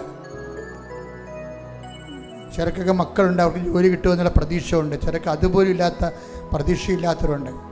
ദൈവമാണ് അവരുടെ പ്രതീക്ഷ. കർത്താവേ, നിൻ്റെ നാമത്തെ മഹത്വപ്പെടുത്തണമേ. കർത്താവെ, സഭയിലുള്ള സാന്നിധ്യം നീ പ്രകടമാക്കണമേ. കർത്താവെ, ഗതി പിടിക്കാൻ ഒരു പ്രതീക്ഷ ബുക്ക് പോലും വകയില്ലാത്തവരുണ്ട്. എബ്രാഹാം പോലും കർത്താവെ പ്രതീക്ഷയ്ക്ക് വകയില്ലാത്തവനായിരുന്നു. അതുപോലെ ഒരു പ്രതീക്ഷയ്ക്ക് രക്ഷപ്പെടാനുള്ള പ്രതീക്ഷയ്ക്ക് വകയില്ലാത്തവരുടെ പ്രതീക്ഷ അങ്ങ് തന്നെയാണെന്നുള്ള ബോധ്യം പരിശുദ്ധയുടെ മാധ്യസ്ഥ ലഭിക്കട്ടെ. ജോലിയില്ലാത്തവർ, വീടില്ലാത്തവർ, കുഞ്ഞുങ്ങളെ ഓർത്തുകൊണ്ട് പ്രയാസമിക്കുന്നവർ, കുഞ്ഞുങ്ങൾക്ക് ഉന്നതമായ വിദ്യാഭ്യാസത്തിന് അഡ്മിഷൻ കിട്ടാത്തവർ, സമാധാനം ഇല്ലാത്തവർ, ജോലി ശമ്പളം തടഞ്ഞു വെച്ചിരിക്കപ്പെട്ടിരിക്കുന്നവർ, ഉദ്യോഗം ഗവൺമെൻറ് അക്കൗണ്ട് പാസ്സാക്കാത്തവർ, അങ്ങനെ കേസാക്കപ്പെട്ടിരിക്കുന്നവർ, കോടതി കേസുകൾ നടന്നുകൊണ്ടിരിക്കുന്നവർ, സാമ്പത്തിക ബാധ്യതകൾ വിഷമങ്ങൾ അനുഭവിക്കുന്നവരെ, എല്ലാ മേഖലകളിലും കൃപാസ്ഥാനത്താറെ ജീവനോടെ പ്രത്യക്ഷപ്പെട്ട പരിശുദ്ധയുടെ മാധ്യസ്ഥര് യേശുവിൻ്റെ നാമത്തിൽ ജീവിത ദുരിതങ്ങൾ, ജീവിത തടസ്സങ്ങൾ യേശുവിൻ്റെ നാമത്തിൽ മാറിപ്പോകട്ടെ. ശ്രദ്ധിക്കട്ടെ.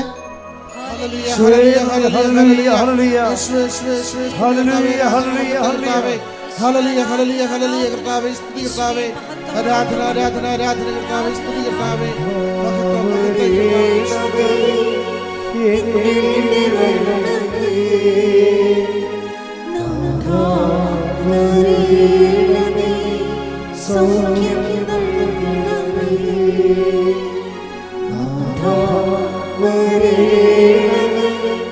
എന്നിൽ നിറയണമേ.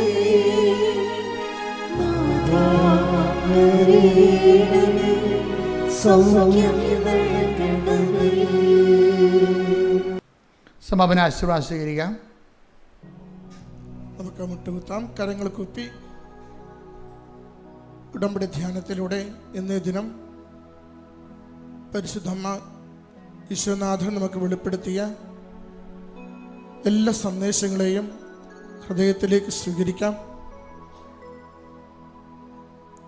ഉടമ്പടി ജീവിതം ഹെവി ഡ്യൂട്ടി പ്രോജക്റ്റ് പ്രയറാണെന്ന് ധ്യാനത്തിൻ്റെ ആരംഭത്തിൽ നമ്മോട് സൂചിപ്പിച്ചു. നമ്മുടെ മെറിറ്റുകളൊക്കെ ഇല്ലാതാകുമ്പോൾ ഒരു മെറിറ്റുമില്ലെങ്കിലും ദൈവകൃപയിൽ ആശ്രയിച്ച് വിശ്വസ്തയോടെ ഉടമ്പടി ജീവിച്ച് സുവിശേഷ പ്രവർത്തനങ്ങളിൽ ദൈവത്തെ അറിയിച്ചും ദൈവത്തെ അറിയുന്നവരെ അതിൽ ആഴപ്പെടുത്തിയും നമ്മുടെ ജീവിതം കൊണ്ട് സാക്ഷ്യപ്പെടുത്തുമ്പോൾ കാരുണ്യ പ്രവൃത്തികളിലൂടെ ദൈവസ്നേഹത്തോടെ മറ്റുള്ളവരോട് ഇടപഴകുവാൻ തയ്യാറാകുമ്പോൾ ഈ ആലയത്തിൽ പ്രത്യക്ഷപ്പെട്ട അമ്മ മാതാവ് അമ്മയുടെ പ്രത്യക്ഷീകരണത്തിൻ്റെ കൃപയാൽ സൗഖ്യപ്പെടുത്തുന്ന, നിത്യം സഹായിക്കുന്ന ഈശോയുടെ സാന്നിധ്യത്താൽ, സ്പർശനത്താൽ നമ്മുടെ ജീവിത വിഷയങ്ങൾ എന്തു തന്നെയാണെങ്കിലും ഏറ്റെടുത്ത് നമ്മളെ അനുഗ്രഹിക്കുകയും നയിക്കുകയും ചെയ്യുമെന്ന് അച്ഛൻ്റെ സന്ദേശത്തിലൂടെ ധ്യാനത്തിലൂടെ നാം ഇന്ന് മനസ്സിലാക്കുകയായിരുന്നു.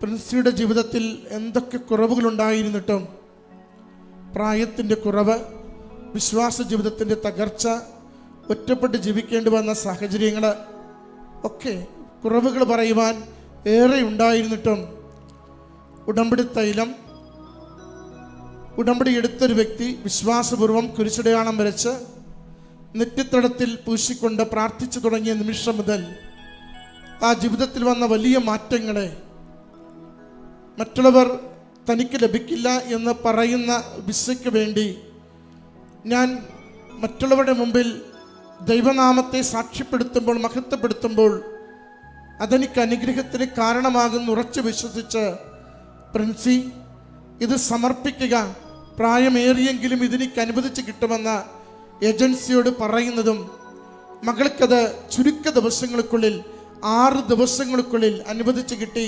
അനുഗ്രഹിക്കപ്പെടുന്നതിനെയും നാം ഇന്ന് സവിസ്തരം ഉടമ്പടിയുടെ ഓരോ മേഖലകളിലൂടെയും കേട്ട് ധ്യാനിച്ച് പ്രാർത്ഥിക്കുകയായിരുന്നു.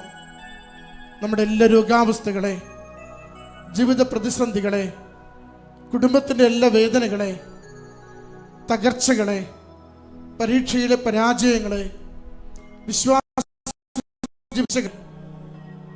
ഓരോന്നും ഈശോയുടെ കരങ്ങളിലേക്ക് കൊടുത്തുകൊണ്ട് ഒരു നവസൃഷ്ടിയായി, വിശ്വസ്തയോടെ ഉടമ്പടി ജീവിക്കുന്ന ഒരു വ്യക്തിയായി, ദൈവനാമത്തെ മഹത്വപ്പെടുത്തി സുവിശേഷ കൈമാറ്റം ചെയ്യുന്ന വ്യക്തിയായി എന്നെ തന്നെ ഞാൻ വളർത്തുകയും നയിക്കുകയും ചെയ്യുമെന്ന് ദിവ്യകാരുണ്യ സന്നിധിയിൽ നമുക്ക് വാക്കുകൊടുക്കാം.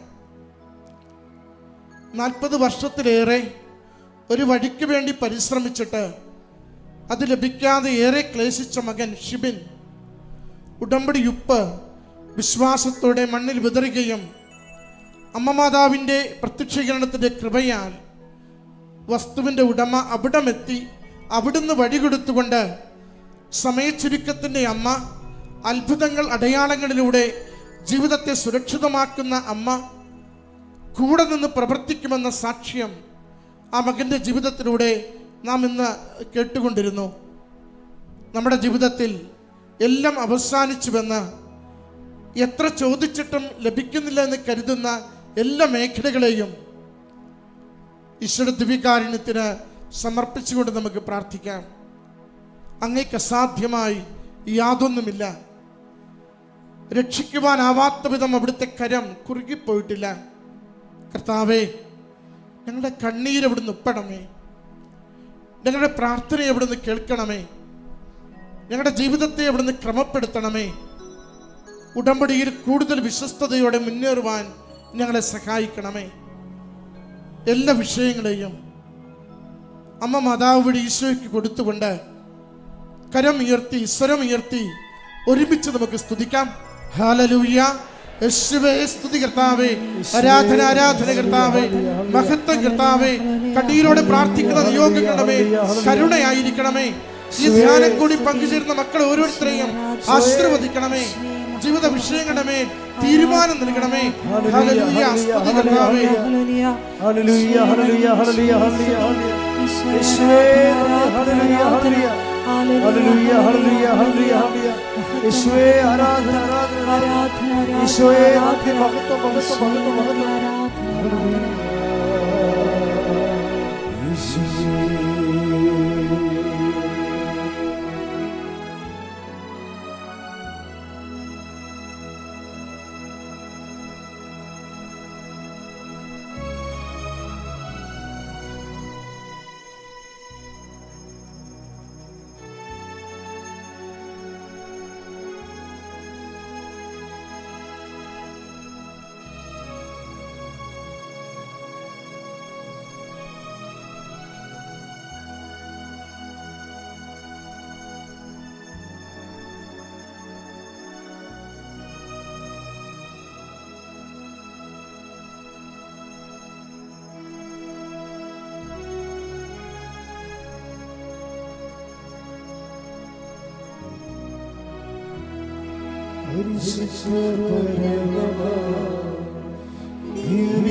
പരിശുദ്ധ